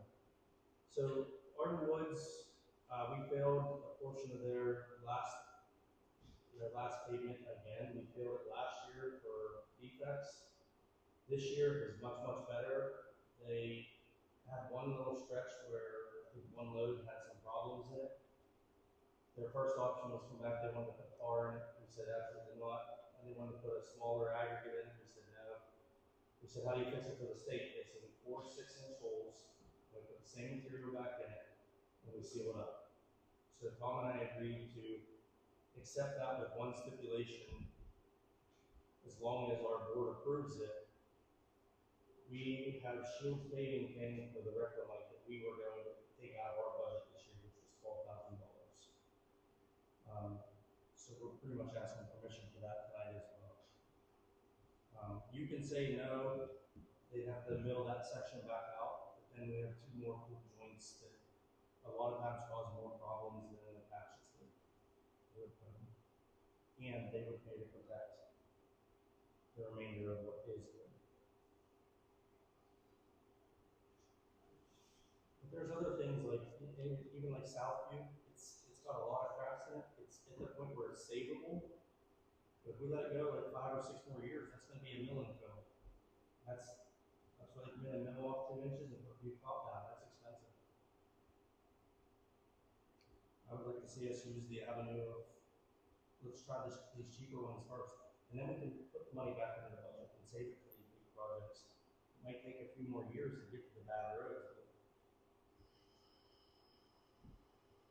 if you fix the worst first, we're going to be doomed with the money. We do have some things. Sounds like it's addressing the church and Schmitt, and I don't know how far it's going. I mean, I did some patchwork out there, but I mean, you can always look at the avenue of, you could go out and just chip seal over what's there. That's what they've done in the past. You could go out and put the cheapest cover on it, and if somebody develops it someday, make them pay for it. There's a million options, but right now we're just trying to get some mud out of the road. But the residents there are not cooperating either. We've asked for a couple of easements to drain water across the road, and they don't want to help. So, I mean, you know, for us to pipe the water down Schmitt Road, it's a lot more money. Tom recommended concrete ditches. Mm-hmm. There's Marion Township's been doing that quite a bit. They're kind of self-cleaning. You pipe it, put catch basins, now we have more maintenance to take care of. So he wants us to explore that avenue for Schmitt, from where Lisa Dennis driveway is to the end, and see if that helps take care of the water getting into the road. So sorry, I just gotta address this. What were the residents, should we talk about this offline, I guess, then, or tie it up to it? I think it's important something. If you're having issues on Schmitt Road, maybe we can get involved and ask the residents to come in and maybe have to pay in to put up. If it's beneficial to us, to the township, to put an easement. If you're saying, I'm willing to let you have an easement. I mean, you could even let the conservation district get involved, and sometimes they persuade them other ways, you know. They're you know, we start that process, you're talking 2 years. It's an 18-month minimum. And the pipe is all they really want to help with. That's the cheapest part of the project. Yeah, it's the easy part. I mean, it's not worth waiting 18 months in my mind, so I try to just reach out to residents. What was the cause? They just didn't want it? Well, they didn't like where we were going to discharge it, and the next best option was past where it's saturating into the road. So, I mean, it wouldn't really help us. At that point, we'd be better off to do the concrete ditch like Tom recommended. It's worked really good for Marion Township, and It's just something we can do in that. It's terrible. It's like almost impassable. I guess the truck is not impassable. I wish I had a car. Yeah, I mean, it's better since we've done some of the patchwork. I have been but there since then. yeah, I mean, it still needs graded off. The avenue that Corey from PennDOT wants to do is to tailgate 3 inches of milling, 3 inches of 2A on it. Okay. You can do a dry grind, where they'll come in and grind 5 inches deep. So they'll take 2 inches of that chip seal that's left there, mix it with the 2A, reprofile it, and then you can chip seal over that or pave over that. That's gonna be in that cost estimate that I gave you. So I mean, It will be in his estimate that we're waiting. yes, I still pick his brain a lot on the cost estimates. All right, so my question is, the Arden Woods, you sound like you have a direction there that we just need to approve. Is that true? My recommendation to you guys would be to accept the 6-inch cores, the patches, and then let them pay for the rest of the money. It saves us $12,000 in the budget, and I think it's just as good, if not better, of a fix than a milling fill. It's only a short portion, maybe 300 feet, if they have bad roads. So if you guys agree, my recommendation, we put that on for Monday the whole. And you can just be ready to present that Yeah, specifically. you and Tom. Picture of something, shows where two wheels, and the rest of the Yeah. also knows. Picture, yeah, for Yeah, Monday. for Thursday. You got a week. You want me to email it to you so you have it? Sure. Yeah. Schmitt Road's a longer, Pardon me? we're not ready for Schmitt Road. I mean, it's to make a decision. We Yeah, gotta do there's it. a lot of ways to try to start fixing that road. We're trying to find the most cost effective. So Do you're it in-house. working with Corey from PennDOT, you'll lay out what the options. Okay. All right. Any other questions on public works? Parks and Recreation, Parks Committee update on flagpole purchase. So we want to put up a 35-foot pole with the American flag and the township flag. And this would be, so we've gone out, we have several people working on this. So we've gone out and gotten several quotes, Bonnie, I would say. Yeah, I believe Shirley has received maybe two. Yep. Deb just emailed one or two Yep. today. Yep. And I believe Steve Kukowski also had at least one. but He maybe did. two. He did. We covered this at the Parks Committee meeting last Tuesday. But, so my understanding is there's a company in Newcastle that we can get, actually they had the best price. It was roughly $5,000. So again, this is 35-foot tall. It included a free flag that's a 6x10 American flag. The company out of Newcastle, again, lowest price. All the specs were all the same on these. Rated for 95 miles an hour wind, the same thickness. They were all the same, but the price varied from $5,000 to $7,000. I think the only variable in any of the quotes was some of them had, I think on the flagpole out here, where all of the lines are on the outside of the pole and some are on the inside. And when they're on the outside, the flag can get tangled, and when they're on the inside, it can. I looked at all the quotes. They all recommended they be inside. Okay. So that's the direction we want to go. Yeah, and that's what they said. That's what they said. And we're not taking up and down every day, which then leads to we have to have a light. So we have to run the light. So I know Steve talked about this. I don't need to about if you guys know about this. He's been meeting up before. I thought it was much less expensive. Steve Kukowski.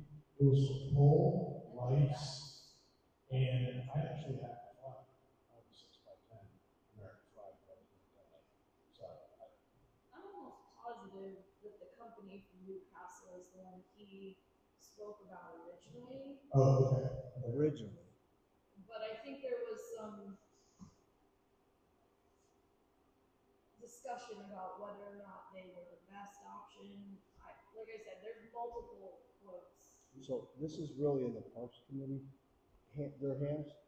And we have a meeting next week again, right? Just a reminder, we don't have electric service. We know that. No, he was We know sold, it was sold like flags.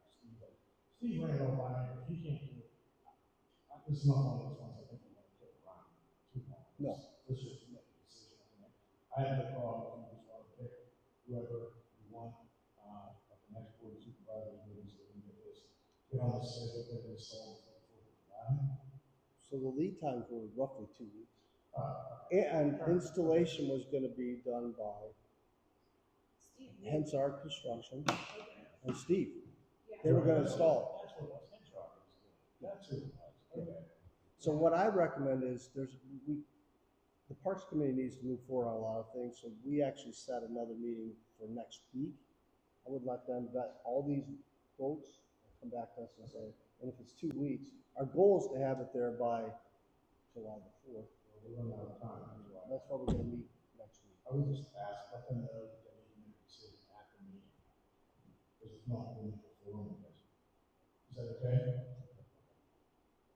We'll put this on for Monday. Well, what you could do is you, the board, could approve up to $1 Yeah, amount for them correct. to spend, Yeah. and they can Correct. still choose That less would be than that. nice. That would be good.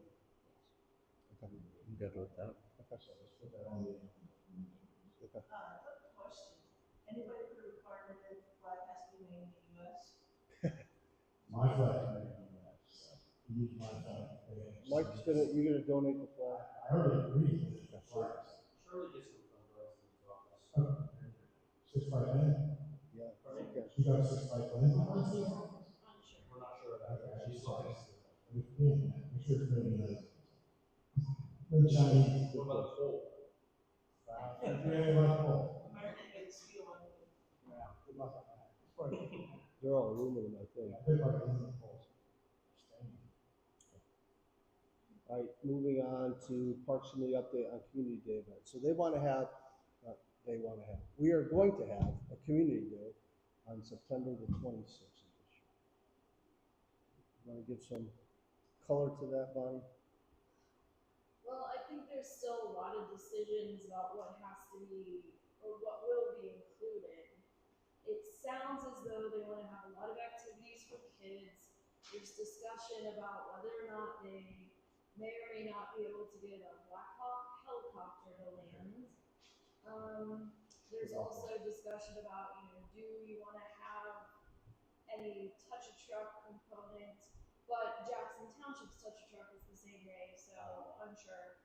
There was discussion about having inflatable things, which they knew that Bouncy they would houses. need to get generators for. However, it's been something that Ed and I talked about, getting electric run to maybe the barn, just to put a panel up. Whether or not that's possible before, well, I mean, it is September, the end of September. So that's something else for you all to consider, regardless of whether or not it's for the community day. Side note, where's the nearest service? There's poles right there. I mean, you come off of West Lancaster, but you want me to get quotes for that? While we're getting quotes for the. I would. Close to the light. Quotes to run the electric to the barn. Yes, but I'm saying, close to the light. We're getting quotes for the electric service. Here. Oh, yeah, okay. Same guy. Yeah. What's that? Do we have a dishwasher? A ditch. What, with- yeah, dishwasher. I believe we do. Yeah. I'm If not, we've rented one in the past. Okay. I don't think ours. If we do have one, I don't think it works. So I think the last time we've done something, we rented one. But we would probably just trench it with a mini. Alright, okay. Ultimately, there's quite enough generators out there now. I mean, I know we had one winter, right? We used one of the last community days for they had a big inflatable thing. Yeah, it's very quiet enough. Worst case scenario, we have electricity there. Be kind of a motivational thing though. I agree. I would like to see electricity. They're talking about some food trucks, other activities, maybe face painter, balloon artist, that kind of stuff. So very kid-centric activities, but also they're talking about involving the historical society, the historical element, and then also maybe recognizing veterans, which I was just at the VA last week and received information about their outreach programs. So we could see if they would like to come out and, if they would even have any suggestions on veterans in the area who might be interested in recognition. So I guess the next question comes up like, what about parking? It's a question I have as well. Have we thought about maybe a talk session on Lancaster, or the Roxbury, and maybe some. I think that that's something that we need to look at seriously, just We're for, gonna have a community. Yeah. Parking's gonna be an issue. Okay, I mean, what are your thoughts? About the parks maybe. About Parking. parking. Oh, parking, I'm sorry, yes. Parking is an issue to me. Yeah, we park in the field right now. Rain, in the mud, I was thinking along Lancaster, there's the section. Oh, I was into that better. I guess we're all dead. I think they have gone out at the same time. Anyhow, I was just thinking, is it possible where those rocks are at the top that we could make parking going right up to the trail? You know, that's cat corner or sideways parking. We probably park very cool. We have to investigate why those rocks were there. I believe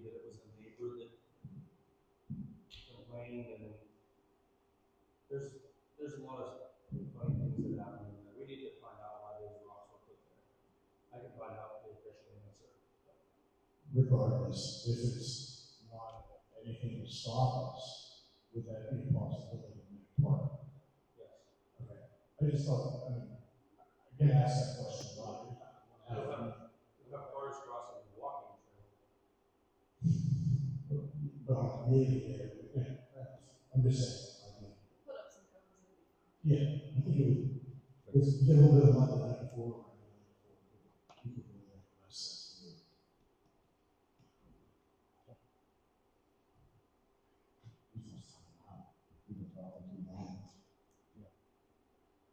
Bonnie, you want to touch on the HRG Parks Master Plan update? Yeah, this is a proposal from Lancaster to be included in the larger, COG park plan. So it's just under $20,000. The township does need to contribute, a fair amount of information if you read through the proposal. But in doing that, it helps limit the expense. So if we can do that, you know, instead of $150,000 to get that plan rewritten, just under 20 seems like a bit of a deal. Those are real numbers that we got, by the way. 150 versus 20. Okay, and that would be through the COG. So that would be something you would need to vote on. The board would need to choose to move forward with that. So if that's something you want to consider for the next meeting. So it's in the package. in the package you gave us? It is. Okay. Yes. It is. It I don't says have a pro- HRG on it. It's in, I know, we just got it. Okay. I don't have a problem with doing that before the meeting, I don't either. and if you want to put that on the agenda, it Yes. sounds like a reasonable thing for our township to have. Yeah, versus the 150, and Yes. we've got to have a study, professional study done on what to do. And this is separate from, like Ed, the past 2 Fridays, Ed has actually gone to meetings regarding the trail system, regarding, I think the last one last Friday was more concerned with Jackson Parks and their community center, but the goal is to figure out how Lancaster can fit into the wider plan, if and where we fit. So would all townships are part of this? Obviously Jackson. Jackson, Zilly, Harmony, Evans City, us.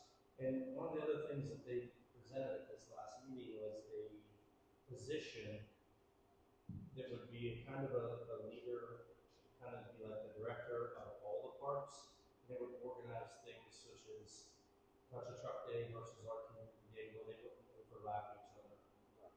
And there's a grant out there that pays, I believe, don't quote me on this, I think the first year is 100% of that person's salary. And then it goes down from there, and it covers 5 years. The last year's 20% of their salary. Okay. But it helps township, and that can't be through the call. So each township would have to pitch in for that position. It can't be purchased through the call because it's a grant for a municipal cooperation. Right. Have any of the townships joining us to the west been engaged, say Perry Township or Weaver County? We haven't gone out of this county. The closest thing is the Commonwealth Ferry Trail that comes up from Allegheny County. Okay. I'm just saying, since we do border on, So, which probably would not hurt to start reaching out to engage these bordering townships. I think their goal is to connect the Commonwealth Ferry to I understand. the North Yeah. Country Trail. Yeah, Was their all the way up through Muddy Township. right, Okay. and it goes all the way to New York. now there has been discussion when it comes to EMS about that component of the clock potentially reaching across county lines, because Harmony EMS does serve like municipalities across the Yeah. county line. I don't know exactly where that's at, though, if those municipalities get involved with the clock. Okay. Thank you. We did cover properties. One thing I failed to mention when we did that initially, water testing. We're actually gonna, Correct, yeah, so, I ordered from Penn State a water testing packet. I believe it was delivered to my shop on Friday, but I was racing Friday, I haven't been to the shop, didn't go today. Didn't get a chance to check, but assuming it's there, the plan is tomorrow, was thinking about this, I told you tomorrow evening, but I believe they say they want it sent next day. They do, I saw that. So I have a tune tomorrow, if I get out early, I'll grab it, I'll call you beforehand, we'll meet here, we'll do the sample, so there's no questions about it, and the two of us will take it to the post office in Portersville. Portersville will be easier for me to get back to work, but, and so then we'll have, it's Penn State's doing the water test on the water for this building, since that question was brought up.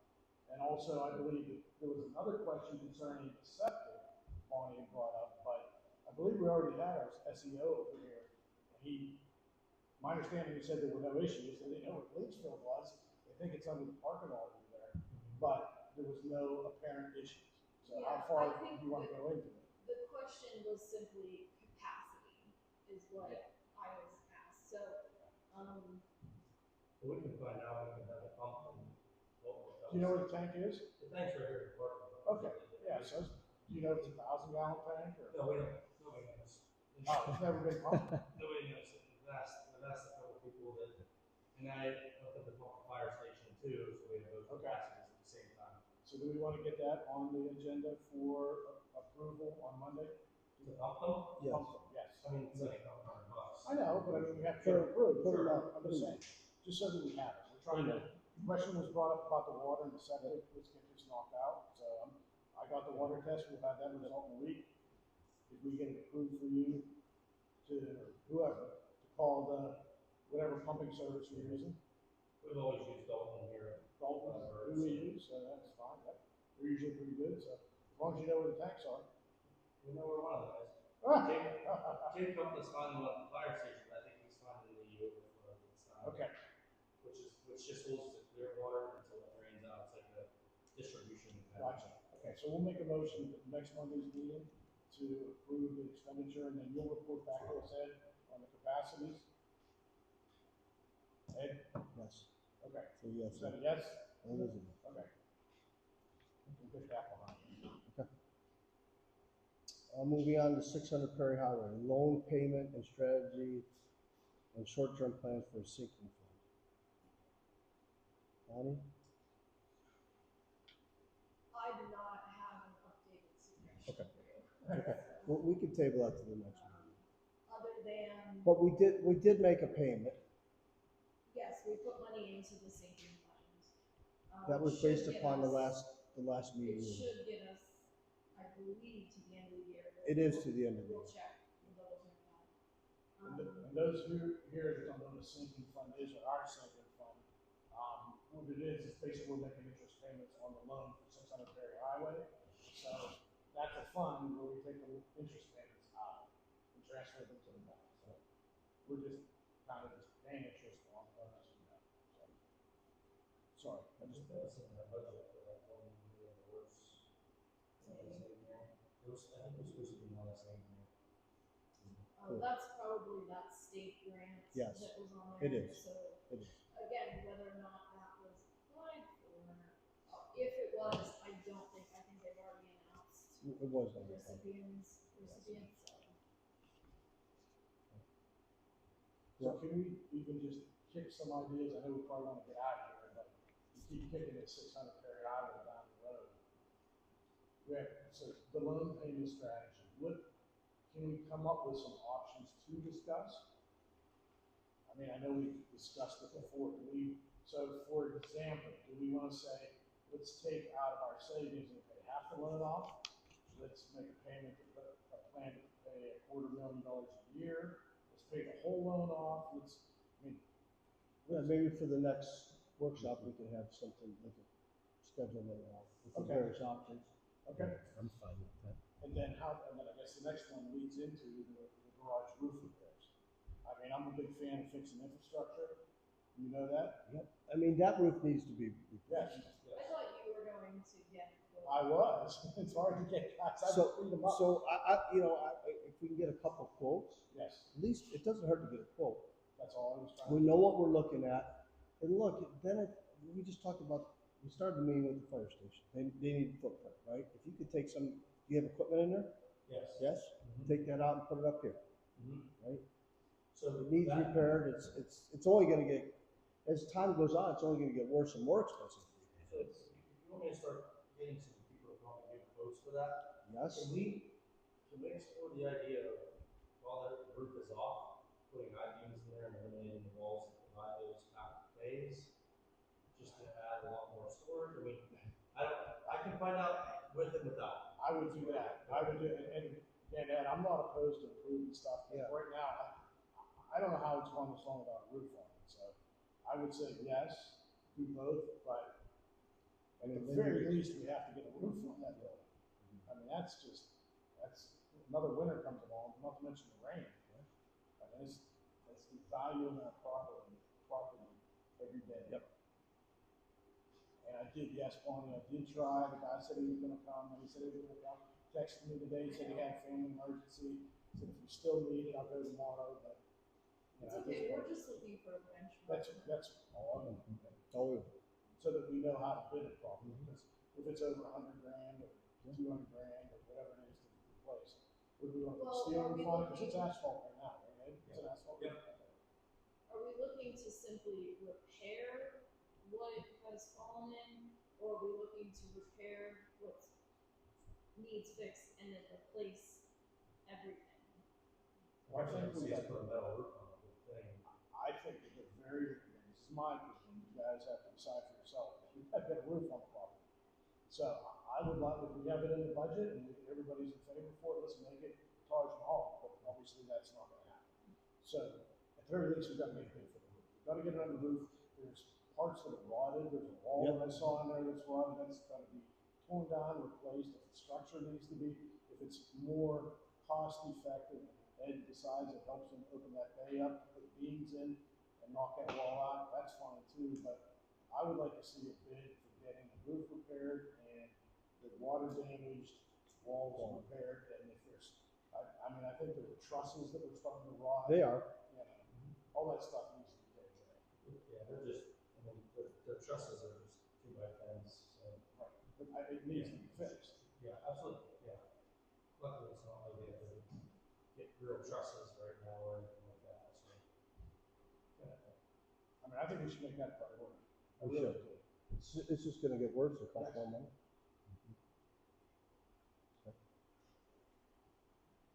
Forest Springs Park, So in a nutshell, you know, we're gonna get this plan, we're gonna see what updates can be made to the park and to the park plan.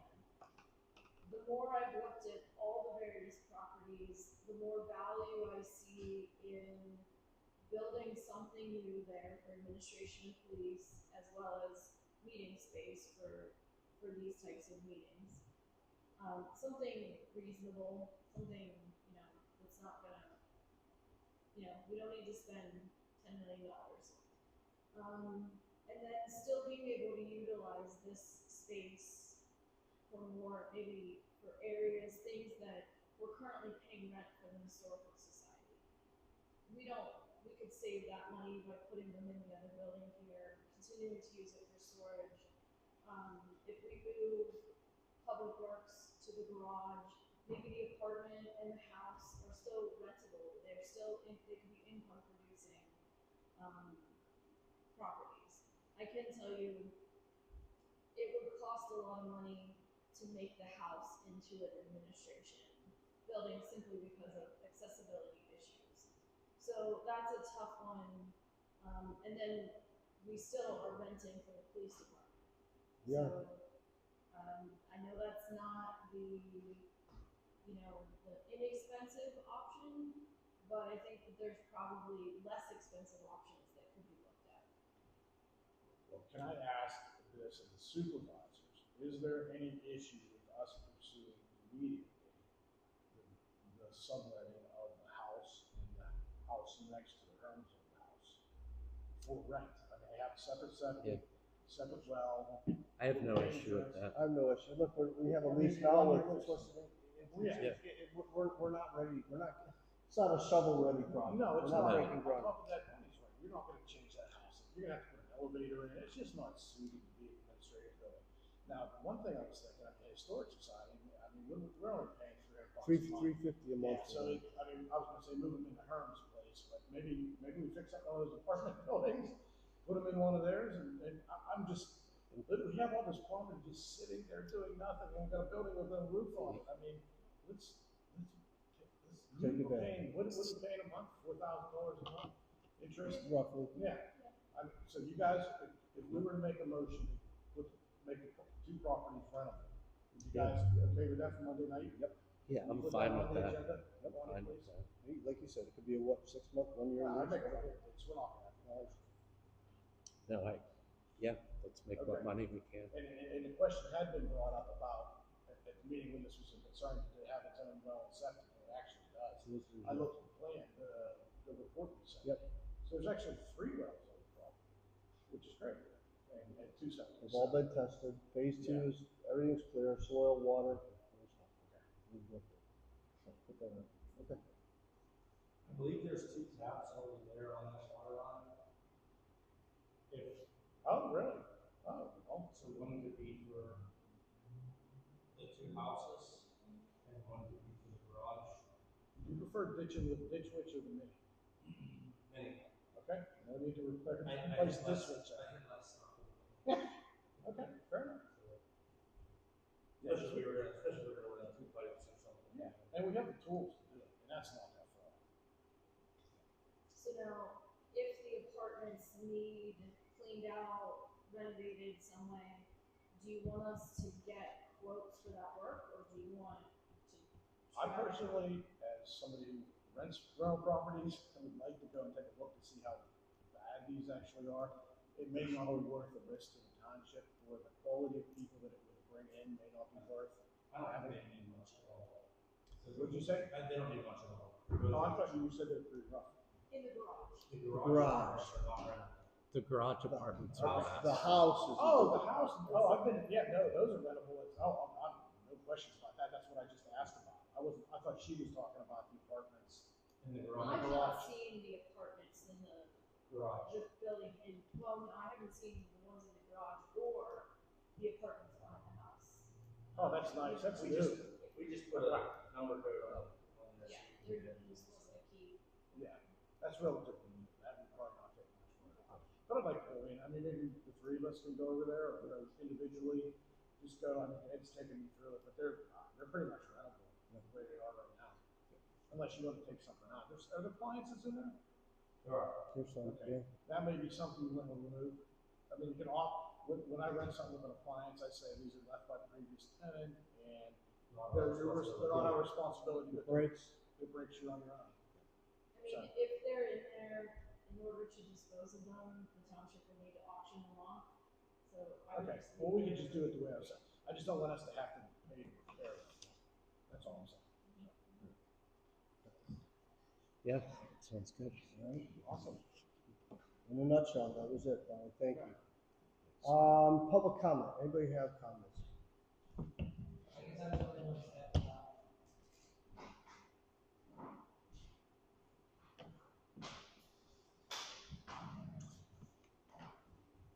I'd like to ask a question about, the Indiana map. Are you familiar with the Indiana map? What? The Indiana Pact Back. I've heard of it. Yes. Well, Indiana map is an endangered species. And it's protected species. Current status in Pennsylvania, the Indiana bat is listed as endangered or protected under the state game and wildlife code. It's also a priority species in the state wildlife action plan. Nationally, it's been issued as an endangered species since 1967. And the reasons it's endangered is because of development, such as urban sprawl, highways, and removes surface habitat around their summer sites, and it's also long commuting distances. The Indiana bat was originally listed as being endangered of extinction during the Endangered Species Preservation Act of 1966. 32 FR 4001, March 11, 1967. And currently listed as endangered under the Endangered Species Act, ESA 1973. And I don't go into all the details. The Indiana bat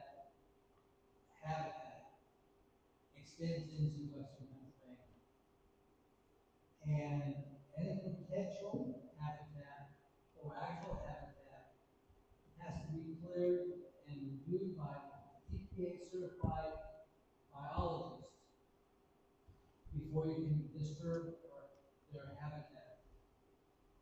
And I will give these to you guys, because you can see the map and all that. But somebody didn't do their due diligence when they approved a recent housing development. Because that housing development that has been approved falls strictly into the floodplain, freshwater area, small tree, and area of climate and topography that is indigenous to these paths, which are migratory in nature. They come back to the same place to breed year after year. And destroying them, it will destroy their habitat. The species has dropped in population when they started checking them from 537,000 bats to approximately 50% of that in the last 15 years, 16 in the States. And I don't know who didn't do their due diligence. It was the planning commission, because they should have got an EPA sign off, whether it was a township solicitor who didn't look into this as a legal issue, or whether it was the township engineer who didn't pay attention to this either. But only one of the three supervisors voted to stop this development going in. And nobody addressed the issue of the fact that we're in violation of federal EPA law. And here's a copy of the map, and this I made two copies. You guys can look at it. Could you send the supervisors a copy of this so we can review it? Do you have the supervisor's email? No, I don't, but on there, there's listed the sources from both the Pennsylvania state government and from the federal government. You can have those copies. And stating those, and those are just two sources. There's probably a dozen more sources that I didn't list because of brevity. So, I don't know what you're gonna do about the development to approve, whether you can disapprove it or put it back on, send it back for review. But that's something that should have been done in advance and not after the fact. Because you may have somebody call the EPA, if they see someone tearing down trees down there, and the EPA is gonna come out here and want to know why. Thank you very much. Thank you. Any other public comment? I want to expand on the whole back issue. On What March issue? 28th, What issue? the bats. Oh, back, sorry. I'm sorry.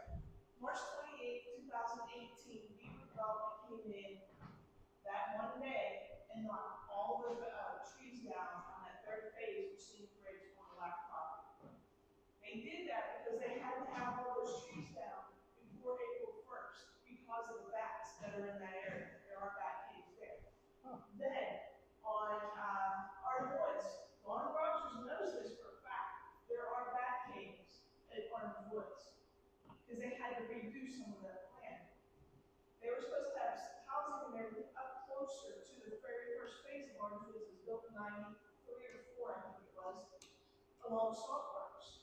Behind those houses, as you can tell, they're completely different because they're custom, they're not like what they built now. There are bat caves right there as well. So can I ask a question? Sure. So Tom, in all fairness, I did not vote for the plan because of the bats. I know. I don't know anything about it. Two supervisors at the photo for it. But, Connie just said they cut, so is there, maybe you said this and I missed it. Is there a window they're allowed to? Well, it depends on who you're looking at. The Pennsylvania state has a set of rules, the federal EPA has a set of rules, and you need to have your solicitor look at what's going on and see what is and what isn't. And additionally, I addressed the Indiana bat. I didn't address the long-eared bat. I didn't address the white-nosed bat. I didn't address three-toed blues. I didn't address. Yeah, no, I guess my question is, even though I am opposed to the development, did the board of supervisors that did vote for violating anything if the developers. I don't know, that's what I'm asking. Okay, And that's why you have a solicitor. Okay. And you have a planning commission, you should have looked into this stuff and looked at it. So you are allowed to develop, you just only certain, from what Connie's saying, certain times of the year? And, well, that was in 2018. Okay, The population has dropped by over 50%. okay, So they may have extended it beyond that. okay. But there is a time And you can they're develop. supposed to have a biologist, EPA certified biologist, investigate and find out if there's potential for a habitat. It doesn't have to actually be a habitat. Right. It only needs to be a potential. So would that be something our solicitor is responsible for? I mean, I can't believe this is only, I'm just saying something for us to consider for future development, because, I don't know what the So do we have to put a restriction on all the logging then as well? I mean, Yeah. where do you draw the line? Well, with the law says, I don't know. That's what I'm It's- saying. They log all year long. There's a specification in the size of the trees. The diameter of the tree trunk, there's a specification on the size of the tree trunk. So, if it's mostly smaller trees, you can't take out, so big trees. I guess that answers the question. This is all new to me. It is news to me. Okay, thanks for Thank sharing. you. You are. Yes, ma'am. I missed something, to go back to the data center ones, when is that going to be addressed? What we said, we wanted the Butler County to get involved with our planning commission to address the SALDO PRD zoning, which includes data center and egress areas. I was at the meeting, that was last week. Well, our planning commission meets every other week. They have a workshop and a formal meeting. It was a They meet workshop, twice a month. And they included it, so. No, they didn't. They have not addressed the data center yet. Our planning commission. Well, I believe they have addressed it. I think they're waiting on official word from us. Yes. They're waiting for us to, They have not submitted anything to us formally. that part's correct. Yeah. They've been working eagerly on the data center ordinance. I think they're waiting for us to say, do it officially and submit it to us. Yeah, that's what they said in the last meeting, they're waiting on the instructions from the supervisors. So that's what we have. So we're gonna do that at the next meeting? That's a good question. Are we or are we not gonna? And we're gonna have Butler County at the next planning commission meeting. Butler County's gonna come to the plan? That's what I would love. We can, yeah, I'll ask And them. just so I know, what's the purpose of that? Why do we wanna have them come? Well, I just wanna what I don't wanna have is 24 ordinances. I would love for the SALDO and the PRD, they've been working on it. I just want another opinion to say, they're on track, let them go, it's gonna take them 2 years, and you need to approve ordinance, data center, the egress, and we have to do them separate. I find it hard to believe it's gonna take them 2 years, but I mean, this is literally what they do for the county, so to get their feedback, to see if they have any recommendations, or, just some guidance. one more month. One opinion. On track, not on track. Our planning commission.